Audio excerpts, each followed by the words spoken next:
Folks, Black Star Network is here. Hold no punches! I'm real revolutionary right now. Black power. Support this man, Black media. He makes sure that our stories are told. Thank you for being the voice of Black America, Roland. Stay black. I love y'all. All momentum we have now, we have to keep this going. The video looks phenomenal. See, this difference between Black Star Network and Black-owned media and something like CNN. You can't be Black-owned media and be scared. It's time to be smart. Bring your eyeballs home. You dig?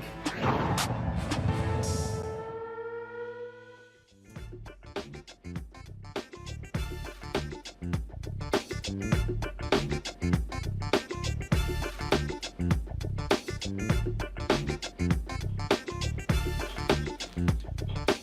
is Monday, October 24th, 2022.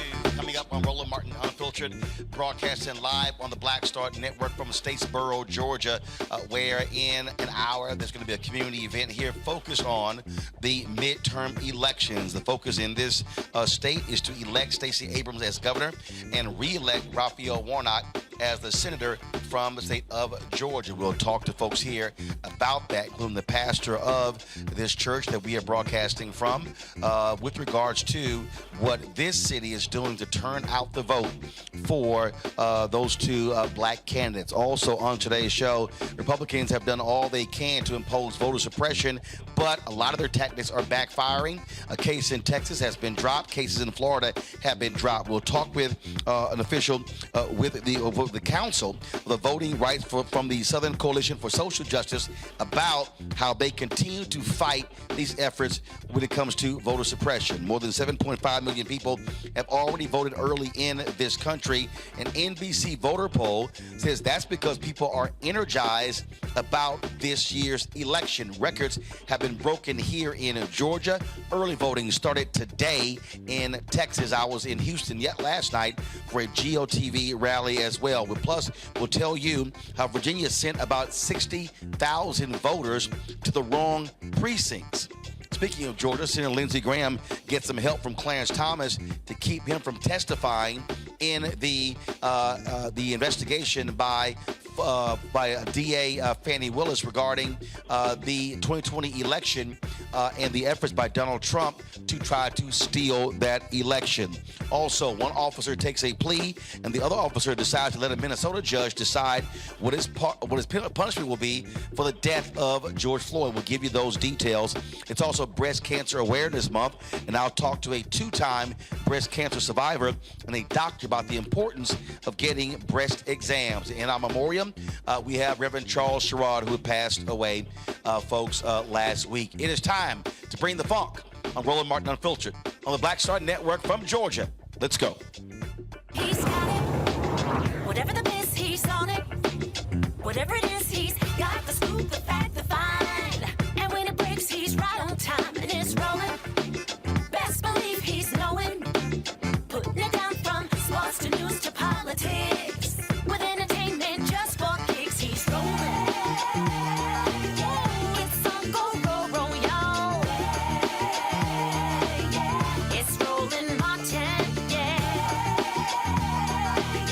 Rolling with Roland now. He's funk, he's fresh, he's real, the best, you know he's Roland Martin now.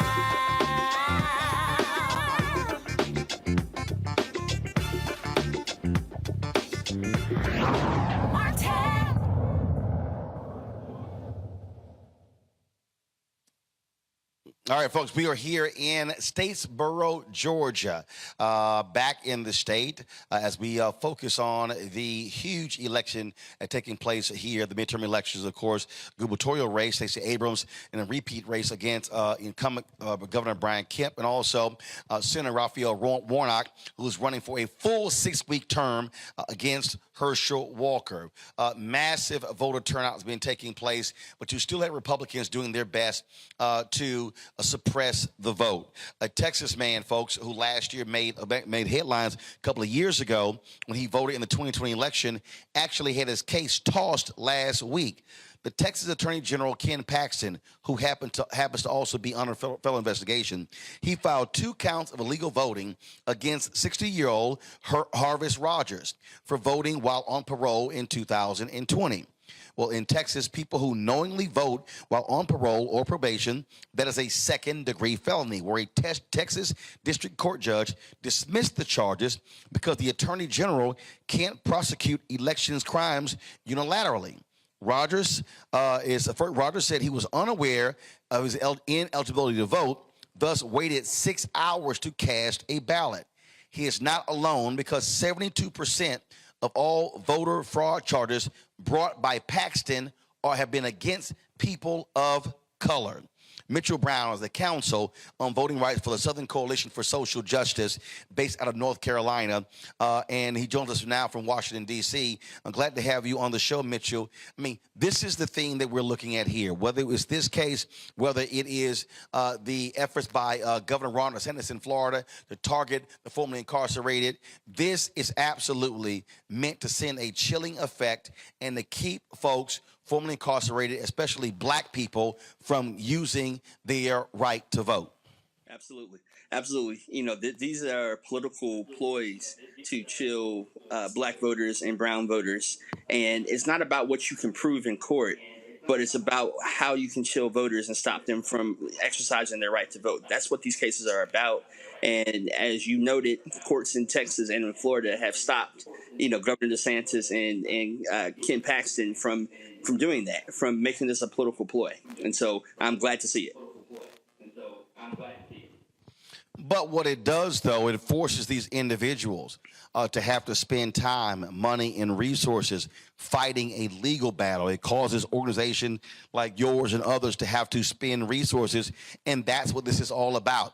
This is, I mean, you know, we can look at numerous states in terms of how they are trying to stop folks from voting, and if they can get someone to say, man, you know what, I don't even want to chance that thing, so I'm just not even going to go and vote, that's how they win. Exactly. You know, and we had a case in 2018 where we represented 5 voters in North Carolina in Alamance County. And we were able to, you know, get them to plead down to misdemeanor obstruction of justice, so not the felony charge in North Carolina. But the most important thing that came out of that was disheartening was one of our clients said that no longer is he going to vote, but he's going to tell his children not to vote. And so you have this generational, you know, disenfranchisement, this generational vote suppression that comes just from somebody trying to exercise their right to vote. They are criminalizing the ballot box, whether it be in North Carolina, Texas, Florida, or even Georgia. You know, especially in Georgia where you are right now with SB 202, they're trying to criminalize handing out water. Why are you trying to diminish the right to vote? You should be wanting to, you know, make it larger and make sure more people are able to vote. But again, this is a political ploy to gain political points, and we have to fight back.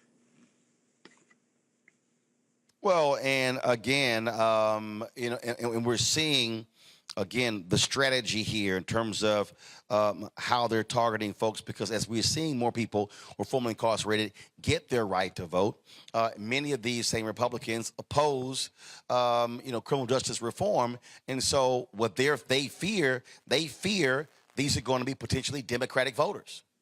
Absolutely. Absolutely. They fear that, you know, and it just piles on top of each other. You have this criminalization of the ballot box, as we call it, but then you tie in redistricting efforts, you tie in voter ID laws, and you see one thing after the other that just places barriers in front of people trying to exercise their right to vote.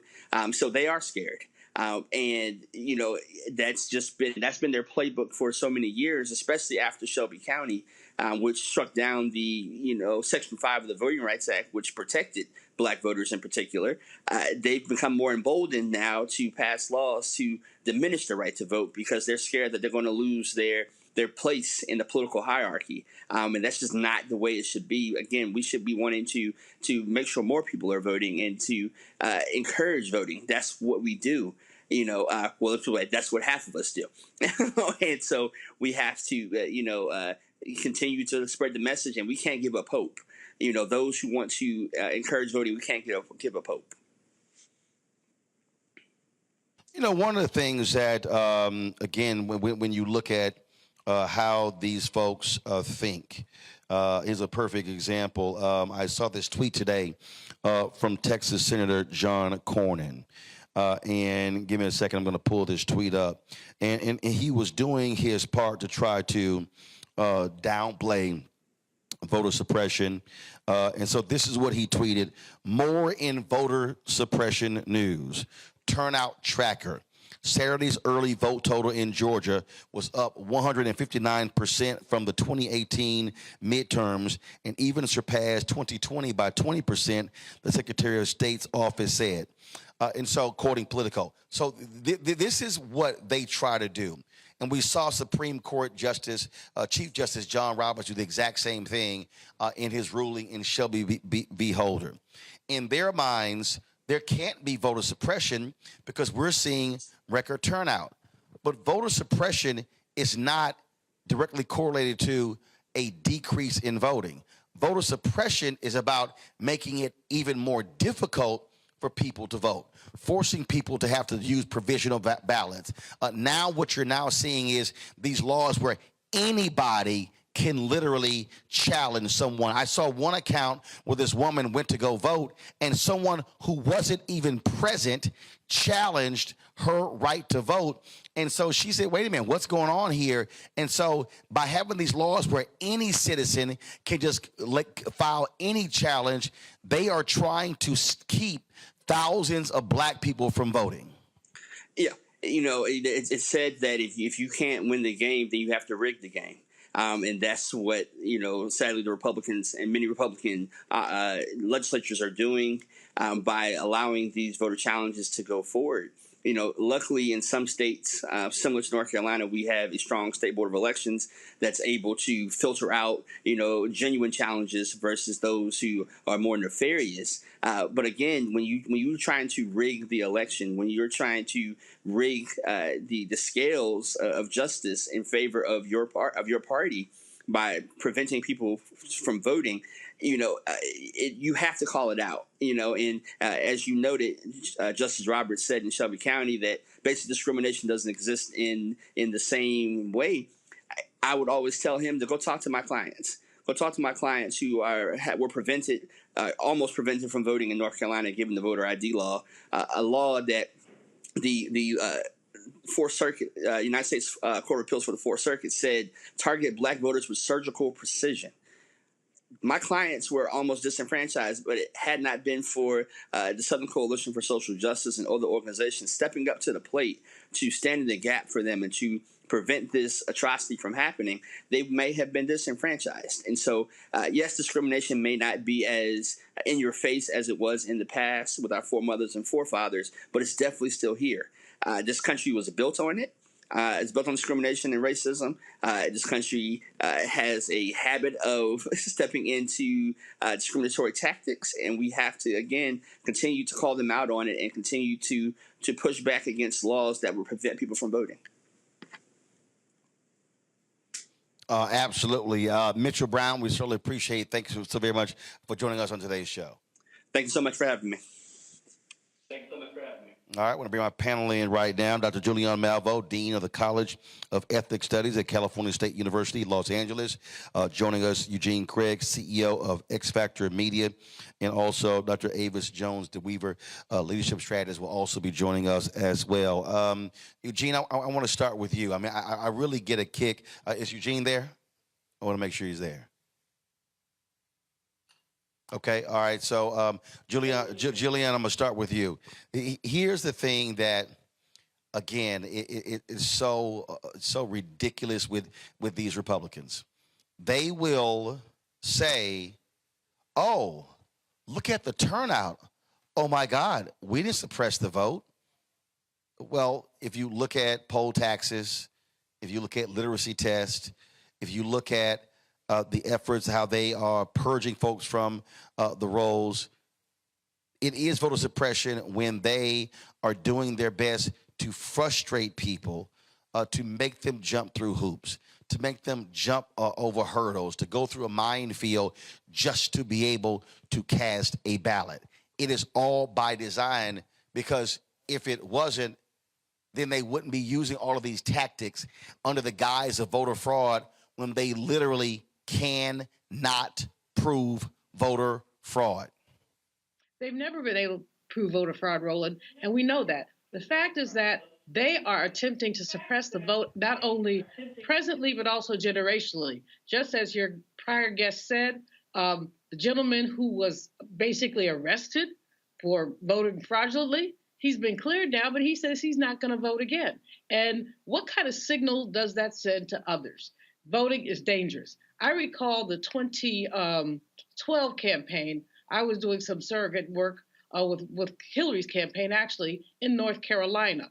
And I ran into someone, no, it was 2016, ran into someone, one of my former security guards at Bennett. And I said to the brother, I know you're voting. He said, oh, no, I'm not. I said, why not? He said, you have to go vote. They had closed some polling places. He said, you have to go vote at the courthouse. And I have an outstanding warrant for my arrest because I have back child support. I'm not going anywhere near the courthouse. He said, you used to be able to vote, at the elementary school. Now, the brother should pay his child support, A, but B, why is that the only place where people could vote? So you see these kind of tactics again and again and again, especially closing polling places when in some places you've got to drive 30, 40 miles to get to a nearby polling place, and we have transportation inequity. So these people are full of it, but what they're about is regaining power. We know that they're just about regaining power, and they are not honest. They're not truthful. What they are is predatory capitalists. They're regaining power because what has happened in many places. I don't want to talk about LA much, but to talk about some of the people who supposed to be with us who basically have attacked renters. So laws to make it more difficult for renters. Why would you make it more difficult for renters?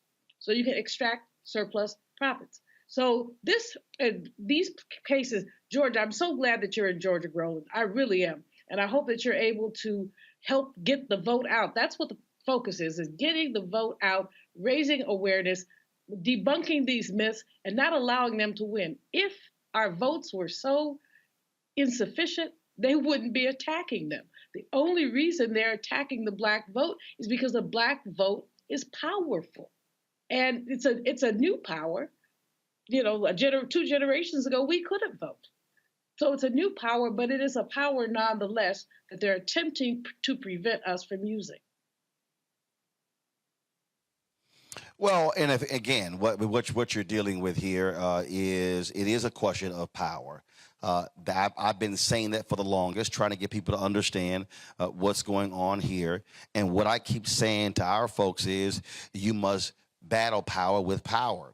Also, when you see these challenges, and look, Democrats want to play nice, progressives want to play nice. But this is what I say. If the Republican Party, if they're going to send white election monitors into our polling locations and challenge Black people, well, then we should be sending an army of Black people into mostly white voting precincts and challenge their voters. Hello. When they start complaining, then they probably will try to change the law because we're using it against them. You got to fight fire with fire. Roland, you're absolutely right. This is a really frightening situation at some level because, random white people, like the case you just were talking about, where anybody can walk up on you and say, I challenge your right to vote. Anybody. It's basically you're weaponizing racists to challenge legitimate Black voters. And there is very little recourse. As you said in the previous interview, people have to use resources that could be used for something else. Instead of using those resources for voter registration or voter turnout, you're using them to defend somebody who legitimately was voting. Or in the case of the gentleman who was a felon, first of all, felons should be able to vote. But secondly, he waited 6 hours. He wasn't trying to commit any fraud. He didn't know. So the information out there is inadequate. And so therefore, he chose to exercise a right, a franchise that he thought he had. He waited 6 hours. But this is all over people are waiting 6 hours. People are having to go down with their own food because the poll watchers can't give them a sip of water while they're standing for hours in stifling heat. This does remind me, from time to time I share a little bit of my family history when I'm here. My aunt was, this long story, she was actually confronted. She died at 101 in 2000, but she was actually confronted with a big old jar full of jelly beans and was asked to tell them how many jelly beans are in the jar. Well, she had no way of knowing, of course, and she and her friends tried to do some metric thing. How many jelly beans could you put in this, in a small jar and multiply it and all that? And they thought they had the right answer. And when she went back down to the courthouse to estimate the number of jelly beans, they changed the test to, can you translate this passage into Latin? It really was like, we don't want you to vote. What kind of Byzantine brain come up with those things? They couldn't translate something into Latin, but they're going to ask a highly educated Black woman who's been a school teacher in Jackson County, Mississippi for generations. She taught the 5th grade for almost 50 years. Ask her to translate something into Latin. But these are the tricks, and they're getting worse. And, the Alabama case, of course, is another one. But let me tell you, I interviewed this young lady this morning, Shalala Dowdy, who's one of the named plaintiffs. And she said, if Black people do not play politics, politics will play us. And 32-year-old sister, West Point graduate, just a privilege to talk to her. But that phrase stuck with me. If we don't play politics, politics will play us. So all those folks who say they don't want to vote, you're going to get played. You know what, Eugene, I talk to folks and they say, man, you so hard against the Republicans and you trying to get all these Black folks to vote Democratic. No, fool, I'm trying to get you to vote against individuals who literally are trying to steal elections. And the thing is, this ain't overt. So this is not covert. This is very overt. They are being very vocal about what their strategy is. January 6th was the first quarter. This midterm elections is the second quarter. Okay? 2024, that's the ball game.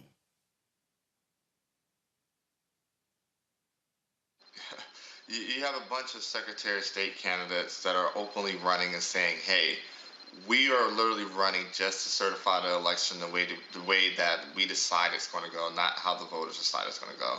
You have a bunch of gubernatorial candidates that are literally running on either the big lie or the future big lie, and willing participants, and like folk like Carrie Lake.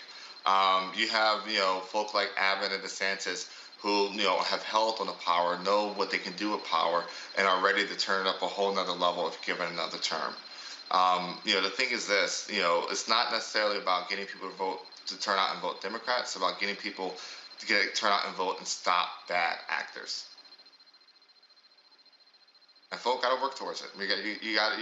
Look, your rights are at stake here. And you have a lot of bad actors that are on the ballot that very well will be in power for the next 2 to 4 years. And also I just get a kick out of the Republicans, Eugene, who say, oh no, we want to keep things free and fair. They literally are desperately searching under rocks for voter fraud, and they can't find it. Crazy it is, right? Here in Maryland, we have a gubernatorial candidate that is a whack job, to the point where he just accepted a gift openly from the Proud Boys, right? Dan Cox went up to Pennsylvania to be part of Trump's quote-unquote legal team. And at this point, he's openly saying that, it's not a shoo-in that he'll accept the election results the same way, he kind of preaching that, in the primary. Well, the kicker and the gag here in Maryland is that Republicans control the boards of elections of all the counties because we have a Republican governor. So, these guys are just literally out of their mind. Shit, camera died. And so, folks, here's the deal here. We're going to continue to cover what's going on. We're going to take a break right now. We come back. We're going to talk about polling data showing the level of enthusiasm, folks turning out to vote. They continue to vote in Georgia. In Texas, again, early voting begins today in Texas. Polls open at 7 a.m. this morning. And so we're going to show you some of the GOTV rally that I emceed yesterday in Houston. And we'll talk about these new polls as well. And we'll talk about polls also in general, because what I keep trying to explain to people, stop sitting here fretting over every poll that comes out. Spend your time driving your friends and family to the polls, because that is the ultimate poll result, what happens by November 8th. You're watching Roland Martin Unfiltered right here on the Black Star Network, live from Statesboro, Georgia. We'll be back in a moment.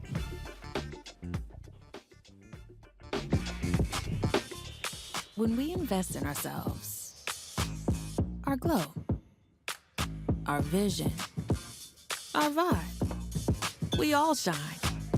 Together, we are black beyond measure. Welcome to Atlanta, one of the most expensive housing markets in America. But rather than help out, Brian Kemp cashed in. He made hundreds of thousands of dollars in real estate. His net worth skyrocketed. And while Atlantans struggled to stay in their homes, Kemp gave $10,000 tax handouts to the richest Georgians and a nearly $700 million no-bid contract to his campaign donor, Brian Kickback Kemp, making Georgia work for him, not you. When we invest in ourselves, we all shine. Together, we are black beyond measure. You know what's on the ballot. It's not just legislation and policies we believe in. It's democracy. Our democracy. There's a choice on the ballot between freedom and fear, between cruelty and compassion, between chaos and community, between voting or violence, and the end of rights generations have fought for. The extremists have a plan, a roadmap for a nation where your voice is silenced and your vote is a memory, where they count their votes and cast ours aside. That's why this year, this fight, this vote is so important. Register, engage, volunteer, fight back against the disinformation and despair, and most of all, vote, because your vote is all that stands between our future and theirs. Libraries empower the community with education. Liberia Economic Development Initiative, LEDI, is hosting the International Life Changers Awards and Liberia's bicentennial to celebrate LEDI building the country's first modern public library and technology center. Join event host Roland Martin. Our honorees, Reverend Dr. Jamal Bryant, Zernona Clayton, Thomas Dorch Jr., Dana Lupton, Dr. Tammy Graysteele, on October 29th at the CNN Center, Atlanta. There are no public libraries in Liberia, but together we can change that. Get tickets at ledinow.org. Hey, yo, Peace World, what's going on? It's the Love King of R&B, Raheem Devon. Hey, I'm Cupid, the maker of the Cupid Shuffle and the Wham Dance. What's going on? This is Tobias Trevelyan. And if you're ready, you are listening to and you are watching Roland Martin Unfiltered.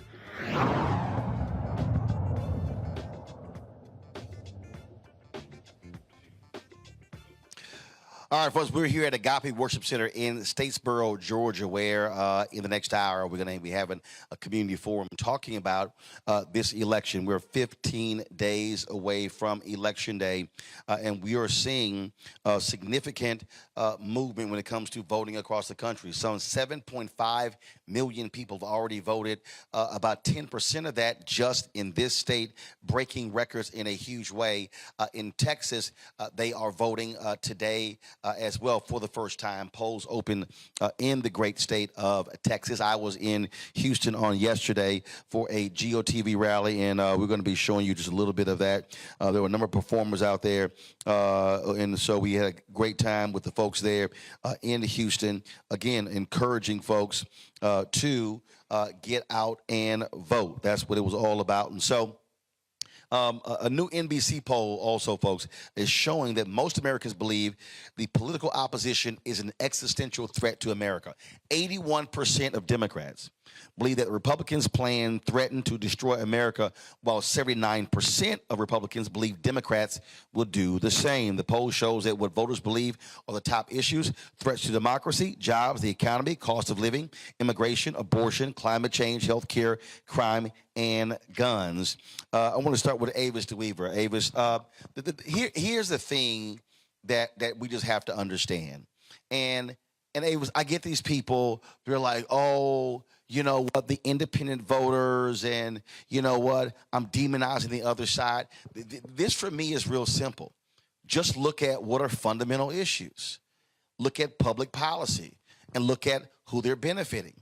And one of the things that jumps out, and the New York Times did, and I'm really sick and tired of mainstream media, Avis, doing a story every other day about white people who are, oh my God, our world, our neighborhoods are changing, our city is changing, and then this whole notion of white fear, and what is the basis of my book, and they're sitting here, oh my God, the election was rigged. I mean, these white folks have fallen hook, line, and sinker for the lies of Donald Trump, and the thing is, and I keep telling people, what they are fearing is They are fearing the browning of America. And what they want the old America where cities and towns were 70, 80, 90, 95% white. They control everything, and people of color were subservient. Absolutely. In one word, they want power. And they are willing to stop at nothing to get it. And it's not just Donald Trump. This is the thing that we need to really come face to face with as a nation.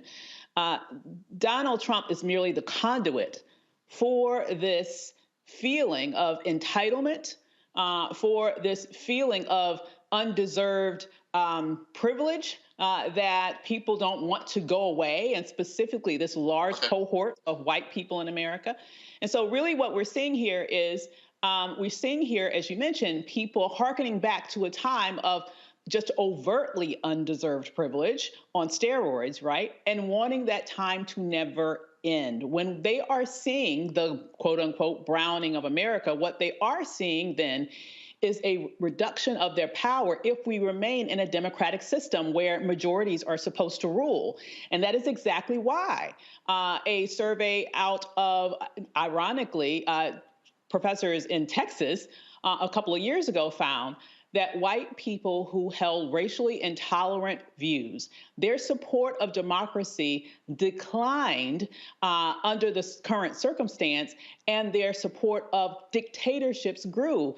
It's because they know if they no longer have the majority, which is the power-wielding bloc in a democracy, be damned democracy. There is no sort of real desire to maintain that system. It's the desire to maintain power by any means necessary. And right now, the means would mean autocratic governing tendencies. And that's why we're seeing such a strong focus in terms of what's going on in the Republican Party right now.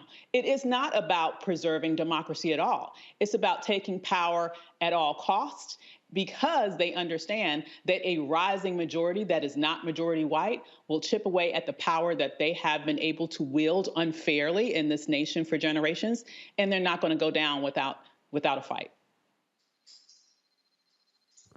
Here's the thing that jumps out here, Julian, when I look at this New York Times article. And it says, in Fort Bend County, Texas, things are changing. Mosque and Hindu temples draw thousands. Farmland is giving way to suburbs, and some Republicans feel their county is becoming more like majority-minority Houston. Once predominantly white, Fort Bend has quickly become one of the most diverse places in the country. Its congressman is an outspoken denier of Donald J. Trump's defeat. When Representative Troy Niels of Texas voted last year to reject Donald J. Trump's electoral defeat, many of his constituents back home in Fort Bend County were thrilled. Like the former president, they have been unhappy with the changes unfolding around them. Crime and sprawl from Houston, the big city next door, have been spilling over into their once bucolic towns. Quote, build a wall, Mr. Niels likes to say, and make Houston pay. The county in recent years has become one of the nation's most diverse, where the former white majority has fallen to just 30% of the population. Don Dimmel, a 61-year-old salesman who turned out last month to pick up a signed copy of a book by Mr. Niels about the supposedly stolen election, said his parents had raised him colorblind. But the reason for the discontent was clear. Other white people in Fort Bend did not like certain people coming here, he said. It's race. They are old school.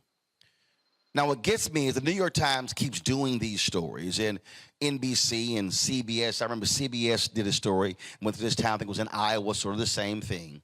And it's the same thing over and over and over again. And I just keep trying to explain to people, hello, that's what my book is all about. And that is these white folks are freaking out, and not just in suburban areas. They're freaking out in places like here in Georgia, same thing, because it's, oh my God, we used to run everything. Now you have these places that are 30 and 40 and 50, 60% black and a growing Hispanic population.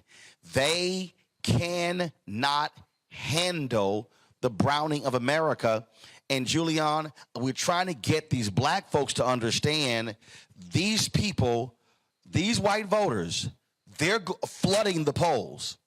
And so for all these Negroes who are sitting at home, sitting here yelling, cut the check, or tangibles, or the Dems ain't done this, ain't done that, they need to understand these folks have no intention on supporting anything that's on a black agenda. Roland, you know, one of the things that really, I would say, tickled me is not funny, but the New York Times and some of the mainstream media seem to be in collusion with these anti-black people by running the kinds of stories that you mentioned. I mean, I don't know. I've seen them so frequently that they almost are repetitive. You could take the byline, change the byline, change town, and they're just the same thing. And they're really like beating the drum, you know, beating the drum of white fear, which is what your book is about. It's the words that are being used are dog whistles. You talk about sprawl, and they're not even dog whistles. They're dog megaphones. Sprawl. You talk about difference. You talk about crime. The crime is one. When we see national crime going down, these people still keep talking about crime, and they're talking about crime because crime is a euphemism for what? Basically black.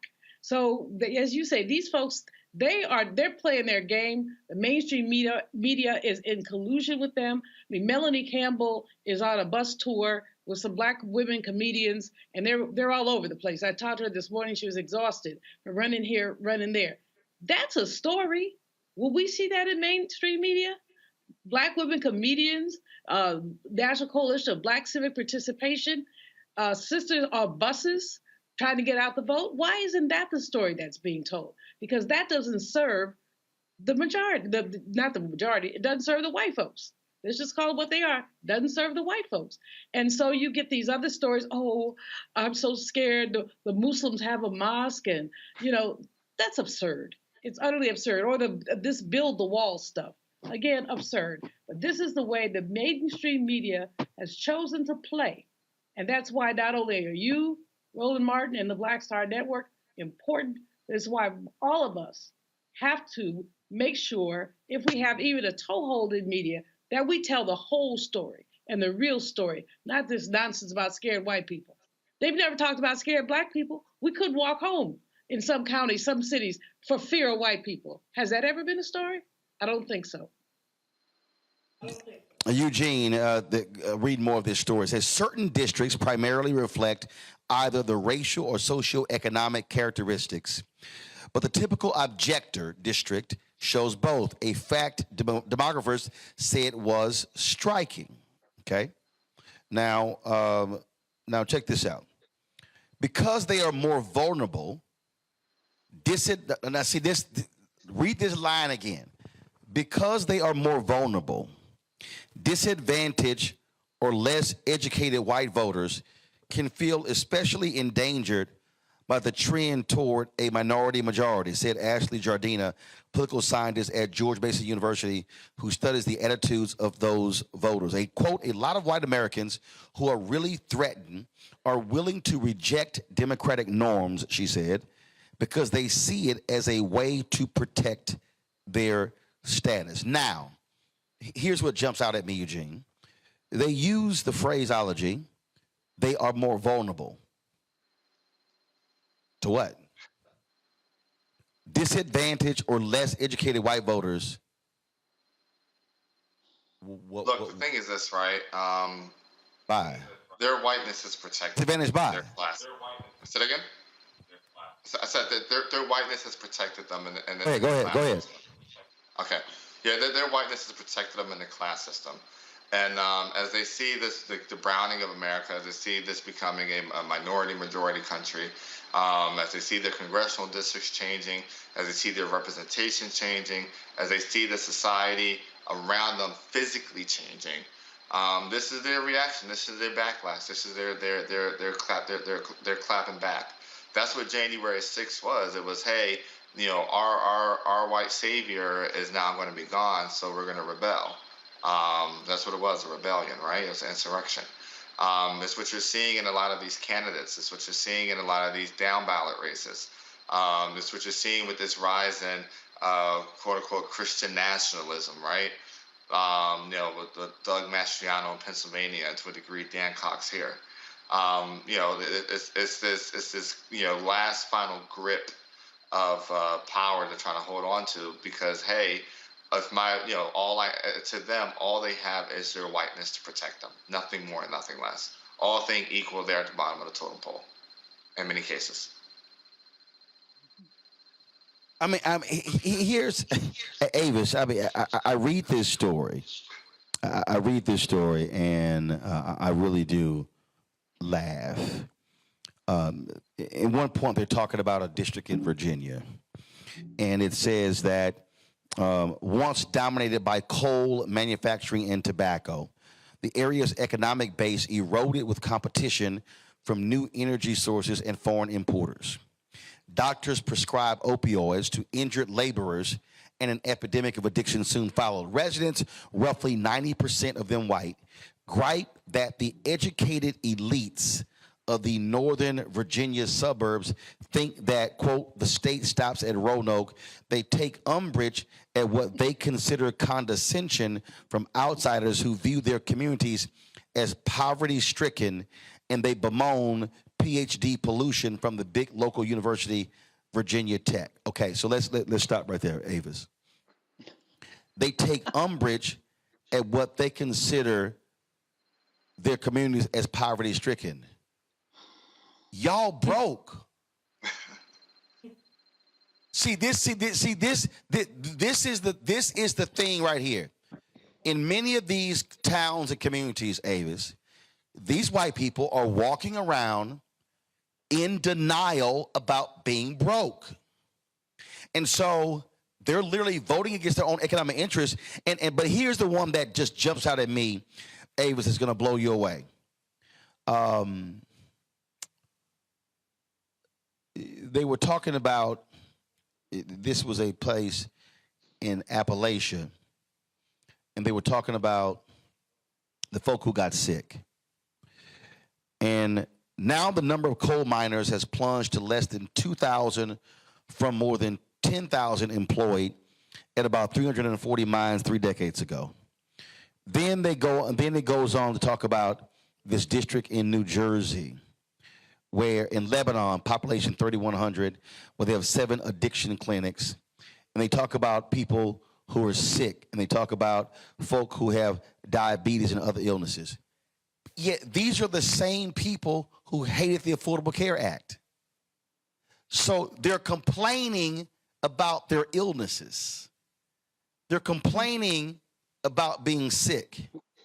They're complaining by saying, government forgot us, but Trump didn't, when Trump wanted to get rid of the Affordable Care Act, lied for 4 years saying he had a health plan that was never presented.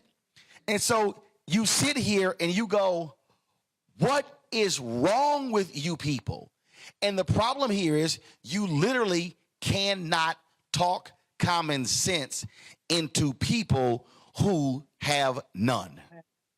Oh, absolutely you can't. Well, you know, as a Black elite PhD, let me give my prescription to what's going on here.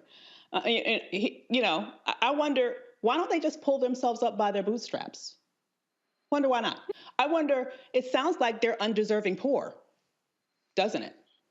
You know, I wanted us to think about these phrases that's been hurled at Black people for generations, poor Black people for generations. But now when we're talking about poor white people, we're supposed to feel sympathy because they're drug addicted and they don't have sense enough to get up and move someplace where they can find jobs. Really? We're supposed to have sympathy for that.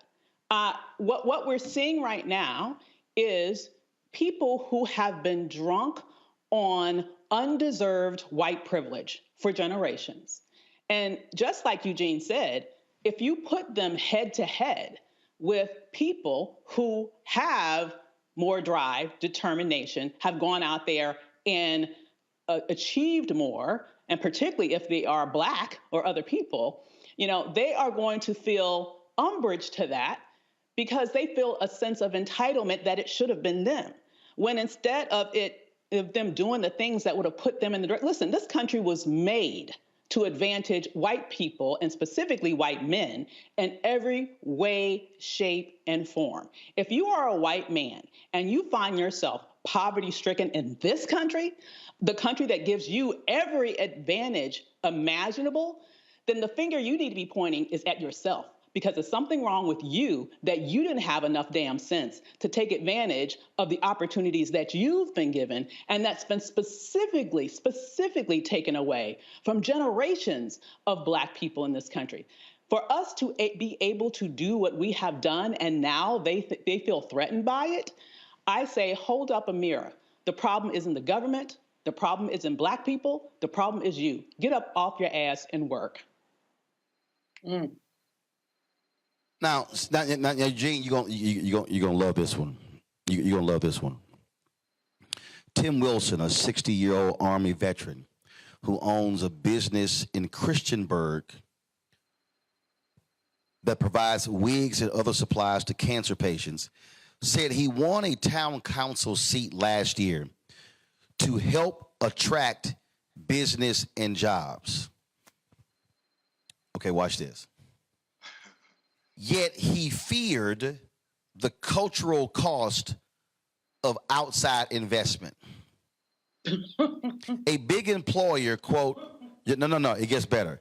A big employer, quote, would also bring with it all the executives and what comes with it from Northern Virginia or California, one of the strong blue regions. There is this fear.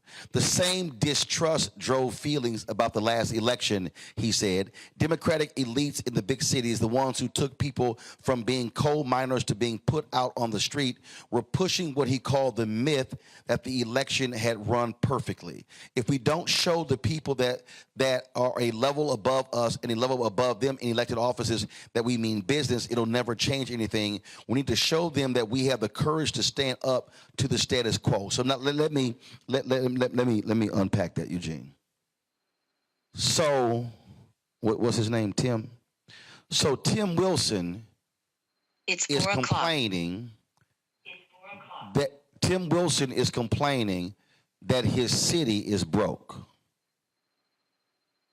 He said that he was elected to the city council to bring jobs and investment. But poor little Timmy, Eugene, is concerned that, oh my goodness, if we go out and seek investment, then it's going to be those liberals from Northern Virginia and California coming in here with their liberal views. But Timmy, y'all want that liberal money. Yep. Hello. Yep. And when we start thinking about all of these broke red states, and inside of these broke red states are broke red cities. And these same broke red states with broke red cities are filled with white conservative people who love to talk about Black folks getting handouts and welfare, yet they're broke red states and broke red cities are absolutely dependent upon money from the same elite blue towns and states, and they have convinced themselves that they are hard workers. So therefore, the money they're getting from the federal government is because of their hard work. Yet, them people of color over there who get money, is they lazy. So they're getting freebies. When in fact, if you putting in $1 in taxes and getting $3 back, you are a leech on society. The thing is this, right? I think it's hilarious. It's like, yeah, we want your money, but we don't want you. We want your money, we don't want your people. We even want your corporation, but we just don't want those people, right? Because look, once a company, has a foothold, handhold presence in an area, yeah, their people are going to be permanent there. And guess what? That changes. Guess what? You heard it, new voters. But the thing is this, a lot of these broke red counties, when Amazon announces a new HQ or a FedEx or a Lowe's, and all these jobs, they're fighting over it. They're ready to throw the whole county at the company to get it, because they know what that kind of investment brings. They know what that dividend and trickle effect is of having that new economic base come into town. But he said the quiet part out loud. We want your money, but we don't want your people, because your people are going to come down here and force us to actually change our culture. And see, when you say change our culture, that's changing our white culture. Yep.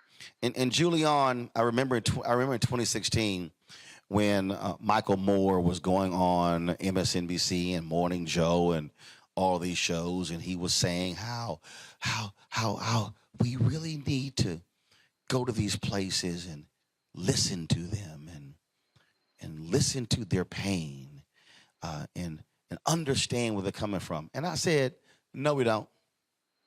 Because if you are living in enclaves, if you are living in cities and neighborhoods that are 90% white, you are actually not living in 21st century America. You are actually an aberration. And so they want us to go listen to them when no, y'all need to come listen to diverse America and understand what's going on. That's what needs to happen, Julian. You're absolutely right, Roland. I mean, I could not help but laugh as you were reading this guy, first of all, the invasion of PhDs. These are anti-education. These people are anti-education. What's wrong with having a PhD? It means that you have higher education. But these folks embrace their idiocy. But the second part, as you say, they don't want the money. These people have consistently voted against their own economic interests to preserve their non-culture. To use the word culture is laughable. What do they mean by culture? But they have basically pursued or embraced their own economic denouement. I mean, they would prefer to have the elite money stay in Northern Virginia so they can wallow in poverty, down there where they're upset about this and that. And make it plain. They are wallowing in poverty. When you look at these counties, you look at the income, the average income, you look at some of these things, they have almost as much poverty as Black people. Their median income in the southern part of Virginia is about 20 grand less for whites than it is in Northern Virginia, the median income. And so, excuse me, do you enjoy being inferior? Yes. Once Toni Morrison said that the way that white people got to be superior is because no matter what else they had or didn't have, they always had the N-word. That no matter what they did or didn't do, they could always put us down by calling us the N-word. And so you could have two teeth, two tufts of hair, and not but one change of clothes, and you still think you're better than Black people because you get to call us the N-word. Well, no more. We are pushing back, we're fighting back, but Roland, the only way we really fight back is to vote. It literally is, and too many people are having these theoretical conversations. Like you said, the people say, cash a check. Well, those ADOS people don't have the sense they were born with, because they would have you withdraw your vote for something that, if it does happen, will take some time to implement. The only way you're even going to get reparations, H.R. 40, Sheila Jackson Lee has gotten 215 or so, maybe 16 co-sponsors. It can come out of the House, 17. But it won't go to the Senate. It won't go to the Senate. So, but if you don't have Democrats in that House, it won't come out of the House. So I don't know what these people are thinking about. So hold tight 1 second. I'm going to go to a break. We come back. I do want to talk about that whole idea of how we as African Americans and Latinos and Asians and Native Americans are not maximizing our power, and how even when we are the majority, we are allowing white voters to still control the politics. So I'm going to break that thing down. We come back next. We're broadcasting live from Agape Worship Center here in Statesboro, Georgia. Folks, if you want to support us in what we do, download the Black Star Network app, available on all platforms: Apple phone, Android phone, Apple TV, Android TV, Roku, Amazon Fire TV, Xbox One, Samsung Smart TV. Join our Bring the Fuck fan club, where every dollar you give goes to support the show. You can send check and money orders to P.O. Box 57196, Washington, D.C., 20037-0196. Cash App is $RM Unfiltered. PayPal is R Martin Unfiltered. Venmo is RM Unfiltered. Zelle is Roland at RolandSMartin.com. Roland at RolandMartinUnfiltered.com. And you can also get your book, White Fear: How the Browning of America is Making White Folks Lose Their Minds. Available on all platforms: Ben Bella Books, Amazon, Barnes & Noble, IndieBound, Bookshop, Chapters, Books A Million, Target. You can order through your favorite black bookstore or download the book on Audible as well. We'll be right back. When we invest in ourselves, we all shine. Together, we are black beyond measure. Welcome to Atlanta, one of the most expensive housing markets in America.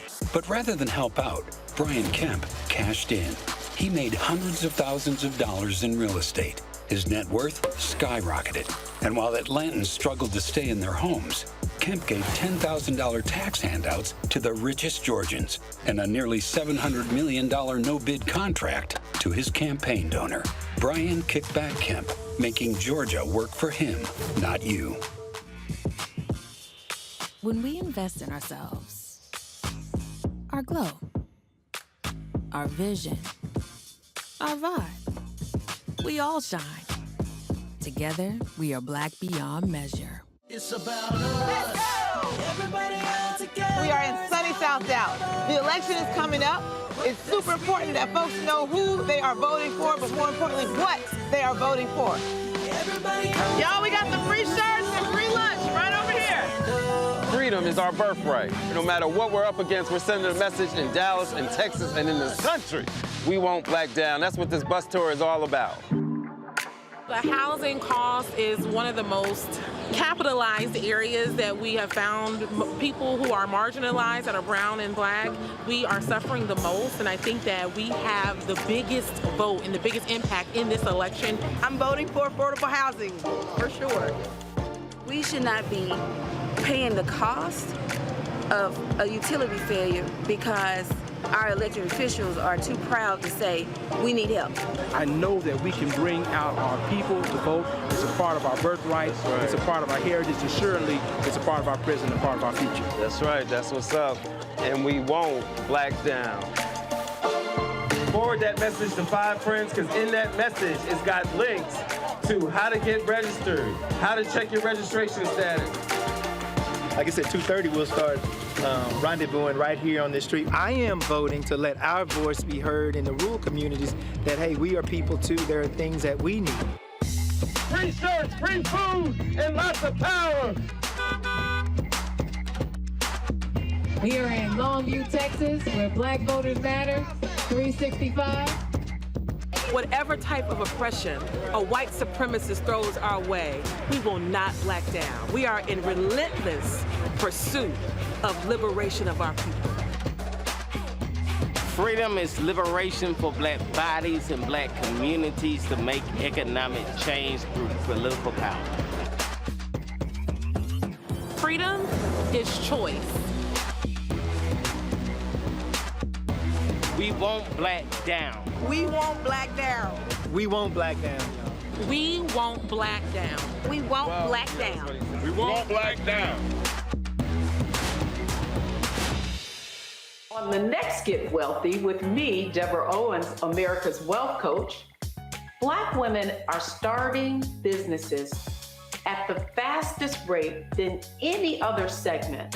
However, finding the funding to build them is challenging. On our next Get Wealthy, we're going to talk with author Catherine Finney, who wrote the book, Build the Damn Thing. And she's going to be sharing exactly what we need to do to achieve success in spite of the odds. As an entrepreneur of color, it's first, building your personal advisory board. I think that's one of the things that's helped me the most. The personal advisory board are the people who are in the business of you personally, and want to see you succeed. That's right here on Get Wealthy, only on Black Star Network. Pull up a chair, take your seat. The Black Tape with me, Dr. Greg Carr, here on the Black Star Network. Every week, we'll take a deeper dive into the world we're living in. Join the conversation only on the Black Star Network. Hi, I'm Gavin Houston. Hi, I'm Carl Payne. Hey, what's up, y'all? It's your boy, Jacob Lattimore, and you're now watching Roland Martin right now.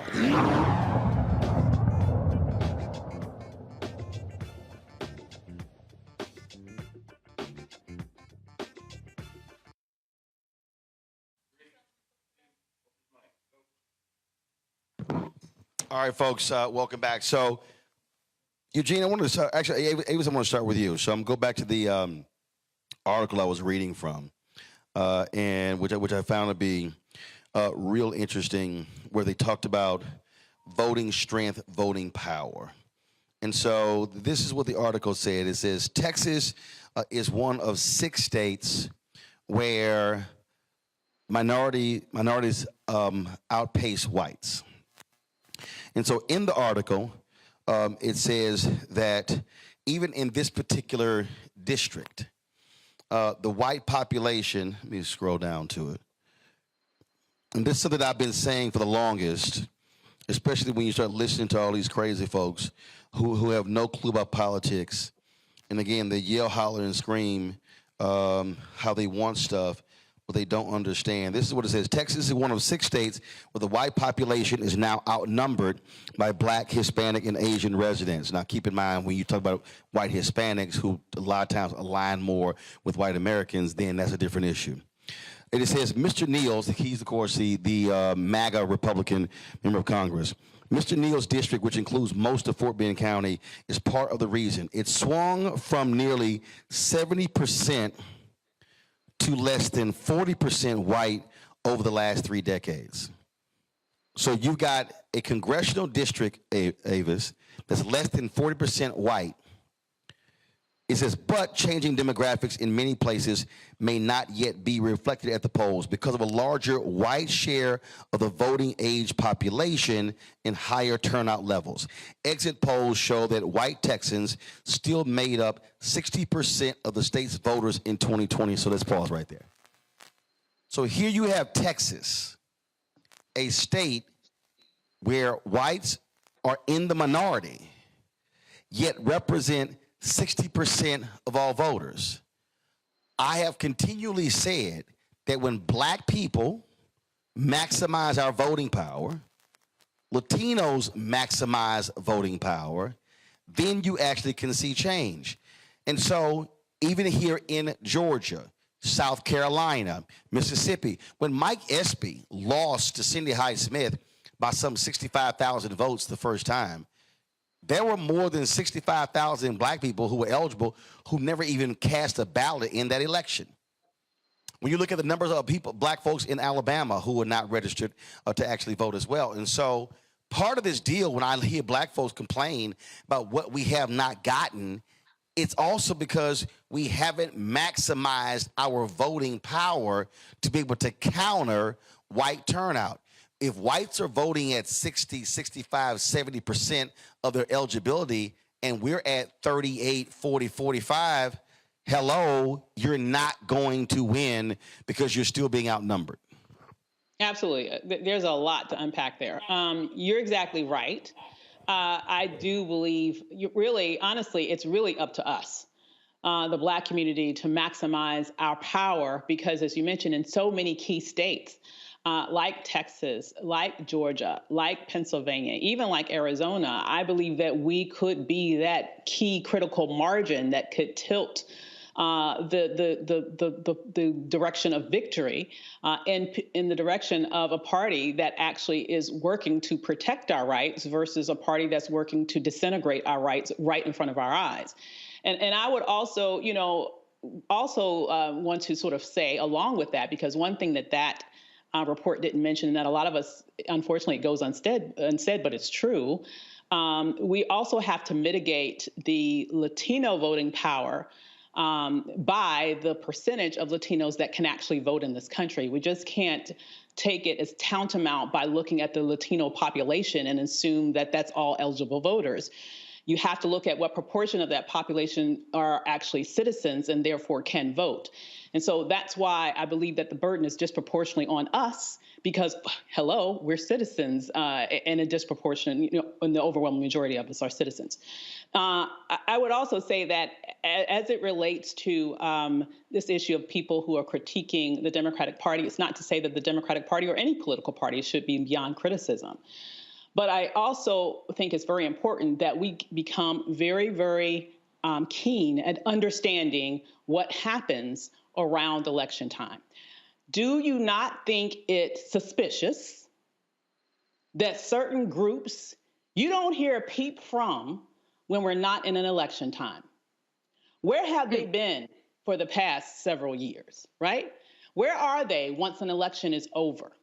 There are certain Black groups that you don't hear anything from them until they pop their heads up to tell Black people not to vote. Do you not find that suspicious? I sure do. And I am wondering, how are some of their leaders being funded?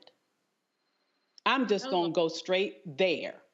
I think that we should be politically sophisticated enough to understand that there are certain individuals that look like us that get paid royally to suppress our vote. All our skin folk ain't our kinfolk, and we need to recognize that. When you see something suspicious happening, you need to ask yourself, why are they only here now, and why are they singing the same song, and they only sing that same song when it's time for us to get out and vote? That is suspicious. It is a pattern, and I hope we are politically sophisticated enough to not be bamboozled by that behavior. The thing here, Julian, why I want to keep harping on the turnout piece is, let's use Ferguson as an example. After Michael Brown gets killed, people were shocked to find out that you had a city that was 67% Black that had never elected a Black mayor. That's a perfect example.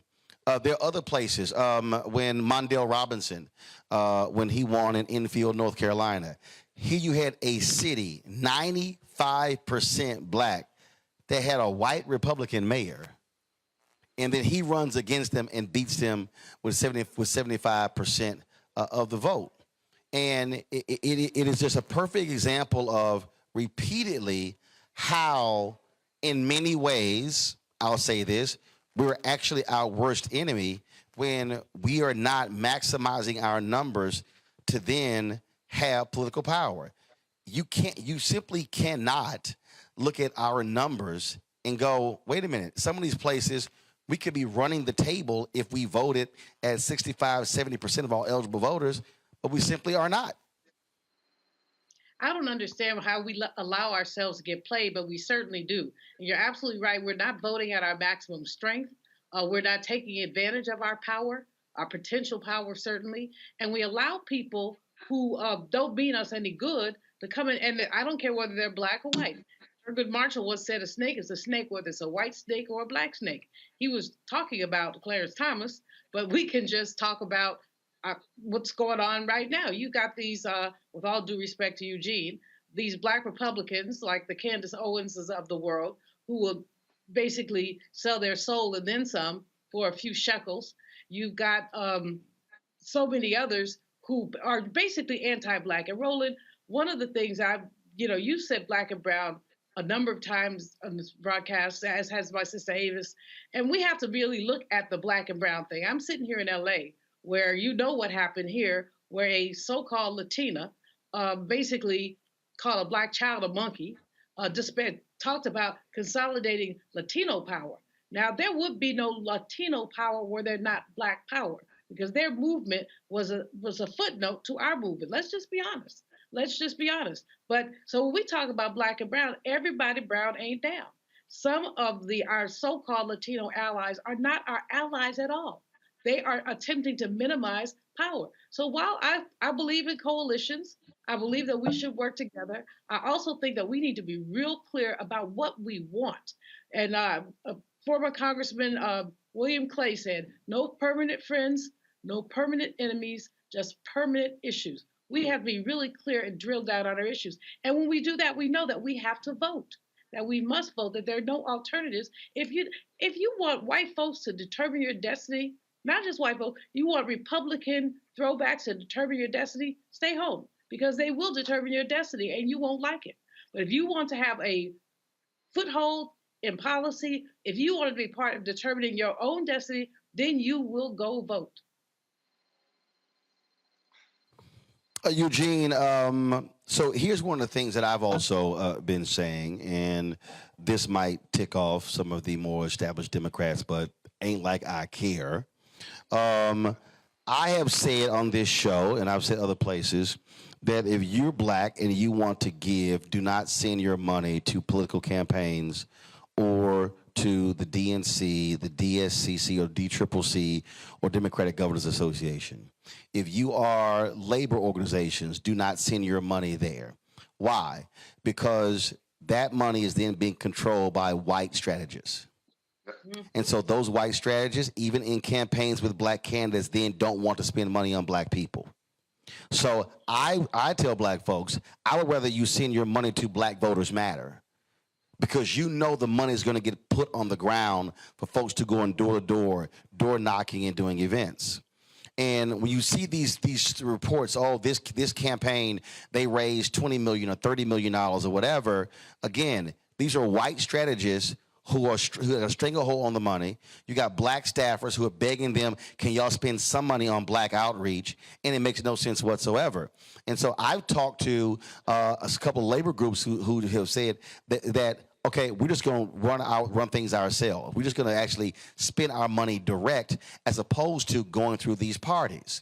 And so if we're talking about, again, controlling our destiny, that's one of the ways you control it, by saying send the money to institutions that you know are going to put that money back into the community to turn out Black voters. What happens with these white Democratic strategists who control these campaigns, even the campaigns of Black candidates, they in turn only want to put the money on television because that's how they're making their money. They're getting a percentage of the TV buys. They make no money when they put it on the ground, but when you put it on the ground, that's how you actually win. Look, 100%. I say both sides have the issue. I've seen Black candidates that will hire some white folk, and then white folk will run the bag up on them. I've seen it on both sides of the aisle. And you're right. You know, they much rather put it on the air than put it on the ground, because on the air they can take a 25-30% commission on an ad buy. And you know, you see people, oh, we just did a $1 million, $2 million, $3 million ad buy. Some white consultant and strategist just took 25-30% commission on that and made a nice little penny. And that happens on both sides. I always say, if you see a Black Republican that's propped up, especially in an unwinnable race, chances are it's a white consultant behind them that's doing the propping up and making a crazy amount of money. And so, ton of money. We saw that. I guess who was the guy? Was the guy running against Maxine Waters in California? Yeah. I think he these crazy white Republicans sent homeboy like $4, $5, $6 million. He had no chance. He literally had a better. He had a better chance of getting a cold glass of water in hell than he had to beat Maxine Waters. And then when you had clueless Kim Klachik, when she ran against Mfume in Baltimore, same thing. They burned through millions. And I'm looking at the easiest person to part with their money is a white Republican for supporting a Black candidate who's running against a Black Democrat. And it's like, y'all need to stop. Yeah, for what it's worth, right? Folk that do know, I was there in the beginning of Kim's campaign and, attempted to put some controls in place. Because one more time, I know how the game is played. We see it a mile away, coming a mile away. But it happens. It happens on both sides. Black consultants get screwed on both sides. And I think, look, next cycle, folk got to put some controls in place, especially, with these super high profile races that are going to raise money. Because, at the end of the day, what does it matter if it's a white consultant there that's controlling those dollars and is going to, rake in an X amount of commission, and just do it all over again. Absolutely. All right, folks, hold tight 1 second. We come back. We're going to talk to our guests with regards to breast cancer. Then we're going to have a conversation here in Statesboro about what's happening in this city, in this state. Huge election, huge ramifications as well when it comes to these races. So look forward to having that conversation. Don't forget, folks, if you're watching on YouTube, hit the like button. It's not that hard, y'all. It's a click. It's free. It ain't costing you nothing. Okay? So we come back. We should easily be having 13, 14, 1,500, 2,000 likes. You can also support the show by downloading the Black Star Network app, available on all platforms. So if you want to watch the show, don't have to watch us on YouTube or Instagram or Twitch. You can watch right there on the app. Apple phone, Android phone, Apple TV, Android TV, Roku, Amazon Fire TV, Xbox One, Samsung Smart TV. Also, join our Bring the Funk fan club where your dollars make it possible for us to do what we do. Of course, that's P.O. Box 57196, Washington, D.C. 20037-0196. That's for checks and money orders. Cash App is $RM Unfiltered. PayPal is R Martin Unfiltered. Venmo is RM Unfiltered. And Zelle is Roland at RolandSMartin.com. Roland at RolandMartinUnfiltered.com. And get a copy of my book, White Fear, How the Browning of America is Making White Folks Lose Their Minds. Available on all bookstores, Amazon, Barnes & Noble. You can also download it from Audible and order through your favorite black bookstore as well. We'll be right back. When we invest in ourselves, we all shine. Together, we are black beyond measure. Welcome to Atlanta, one of the most expensive housing markets in America. But rather than help out, Brian Kemp cashed in. He made hundreds of thousands of dollars in real estate. His net worth skyrocketed. And while Atlantans struggled to stay in their homes, Kemp gave $10,000 tax handouts to the richest Georgians and a nearly $700 million no-bid contract to his campaign donor, Brian Kickback Kemp, making Georgia work for him, not you. When we invest in ourselves, we're investing in what's next for all of us. Growing, creating, making moves that move us all forward. Together, we are black beyond measure. I am on screen, and I am representing what a black man is to the entire world that's gonna see this. And this might be the only black man, a representation of a black man that they see. Right. So I am responsible, right, for how they see black men. And it's my responsibility to, if I am not playing an upstanding, honorable, someone with a strong principle and moral core, to make sure that this character is so specific, right, that it is him, not black men. And I wish that more actors would realize how important their position is as an actor of color, playing people of color on screen. Because there are people that see us all over the world in these different images that we portray. And not everyone knows black people to know, yes, that's not all.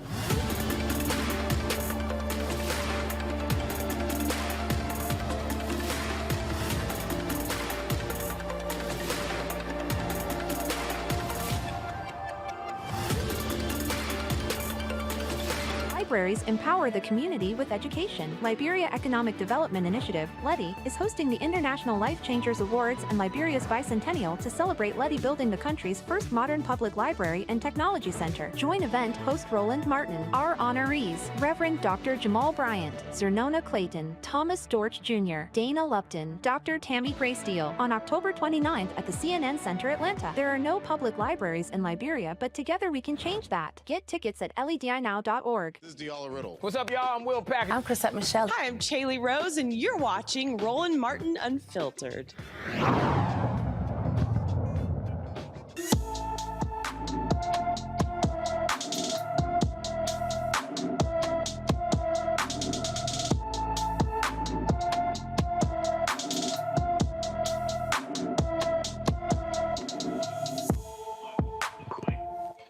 Beverly Logan has not been seen since February 2nd, 2022. The Montgomery, Missouri woman turned 33 yesterday. She's 5 feet, 11 inches tall, weighs 115 pounds, with black hair and brown eyes. Anyone with information about Beverly Logan should call the Montgomery County, Missouri Sheriff's Office at 573-564-8084, 573-564-8084. All right, folks. According to the CDC,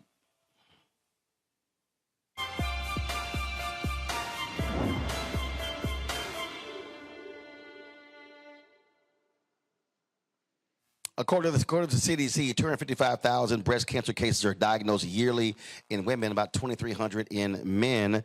Those numbers tell us that breast cancer is the leading cause of death, cancer-related death among women. African Americans, black women get breast cancer at a lower rate than white women, but die at a much higher rate because detections happen a lot later after they have been, of course, discovered. And so how do we deal with that? Our next guest will talk about that. She knows it very well. Bershawn Shaw is a two-time breast cancer survivor, and we'll also be joined by Dr. Regina Hampton, who's the chief of breast surgery from Lanham, Maryland. Bershawn, glad to have you here. This is, again, one of those things that if you don't have early detection, it can be catastrophic for black women. It's so true. Early detection saved lives, and getting your mammogram. African-American women get scared. We don't go to doctors. We don't go to get tested because we're afraid, but we get it later. And when we find out, unfortunately, we don't last. So I am a huge advocate all around the world, working with hospitals, the University Hospital Foundation in Newark, New Jersey. I mean, I work with hospitals all around to really help get screened and help really get your checkups immediately. And obviously, earlier I talked about the Affordable Care Act, and part of the deal also with a number of African Americans who simply didn't have health care access to the services. Yeah, I mean, the thing is that we really have to take our health seriously. I mean, a lot of us go and think, oh, we're good, we're okay, until you have that heart attack, until you find out you got stage 4 cancer. You know, I'm a stage 4 breast cancer thriver. I got it in 2007, and then I got re-diagnosed in 2009. And because I was so adamant on seeing the doctors, changing my diet, exercising, a regimen, I found it early in the stage 4. So it's just, ladies, wake up and stop being scared. And you said men get it too, right? Wake up. We have to put our health first. If we don't, we just fall behind. And Dr. Regina Hampton, I want to bring you in here as well. And so what do you say to that woman who is listening, who says, I'm scared to know about the results? Yeah, I think it's important. Hello, good evening, everybody. I think it's important for women to know that so many things have changed. We've got to stop listening to what happened 20 years ago and realize the treatments have changed. They're more effective. They're less aggressive. And so I really encourage women, as we just heard, to get your mammogram. Don't be afraid. We're all here to help you and get you through it. I love that. On that point, we've heard different numbers. And so when should women begin to take a mammogram? Before it was 50, then it dropped to 40. And then, of course, some folks have said 35. What's the number? So in general, anyone with what we call average risk should get a mammogram starting at age 40. However, it's really important that we know our family history, because if we had women who developed breast cancer at younger ages, then we need to start 10 years earlier. So if mom or grandma were 42, then the women in that family should start by age 30, 32 getting mammograms. What's interesting is that the American College of Radiology has deemed Black women as high risk, and we know that because of the numbers. And what they are recommending is that all Black women should get what's called a risk assessment starting at age 30. And what does this mean? This means that these women should come in to a high-risk program, meet with a breast surgeon, so we can talk through what are the true risk factors. And then we can decide, well, maybe we do need to start doing mammograms in this woman at age 30, or maybe we're going to do it at age 35. But it really allows us to get Black women in earlier so we can take a more personalized approach to screening. I love that. Quick question, Julian, you first. So we know that Black women are often get breast cancer or diagnosed when they're younger. And many of our folks don't want to get the mammogram, as you said, for any number of reasons. Is there something we can do, especially in our HBCUs, to encourage young women to get checked out? I think I like your risk assessment possibility, but to get checked out sooner, because we know, I have a friend who's 28 years old, 28, and was assessed with breast cancer. So just help me talk about the younger women who are basically facing this. Yeah, I think that's, oh, go ahead. No, I mean, well, we both, because I speak at universities and I speak at high schools all the time. You have to make the conversation open and make it cool, right? So we have learned in the Black community that, we don't really like doctors. We don't like hospitals. I was a part of a clinical trial. I was the only African American in it. They try to find African Americans. No one wants to do it. So they don't have, and you can talk to the doctor, the data, the research, the science, a lot of us, because we're afraid. So making the conversation cool and hip, being open.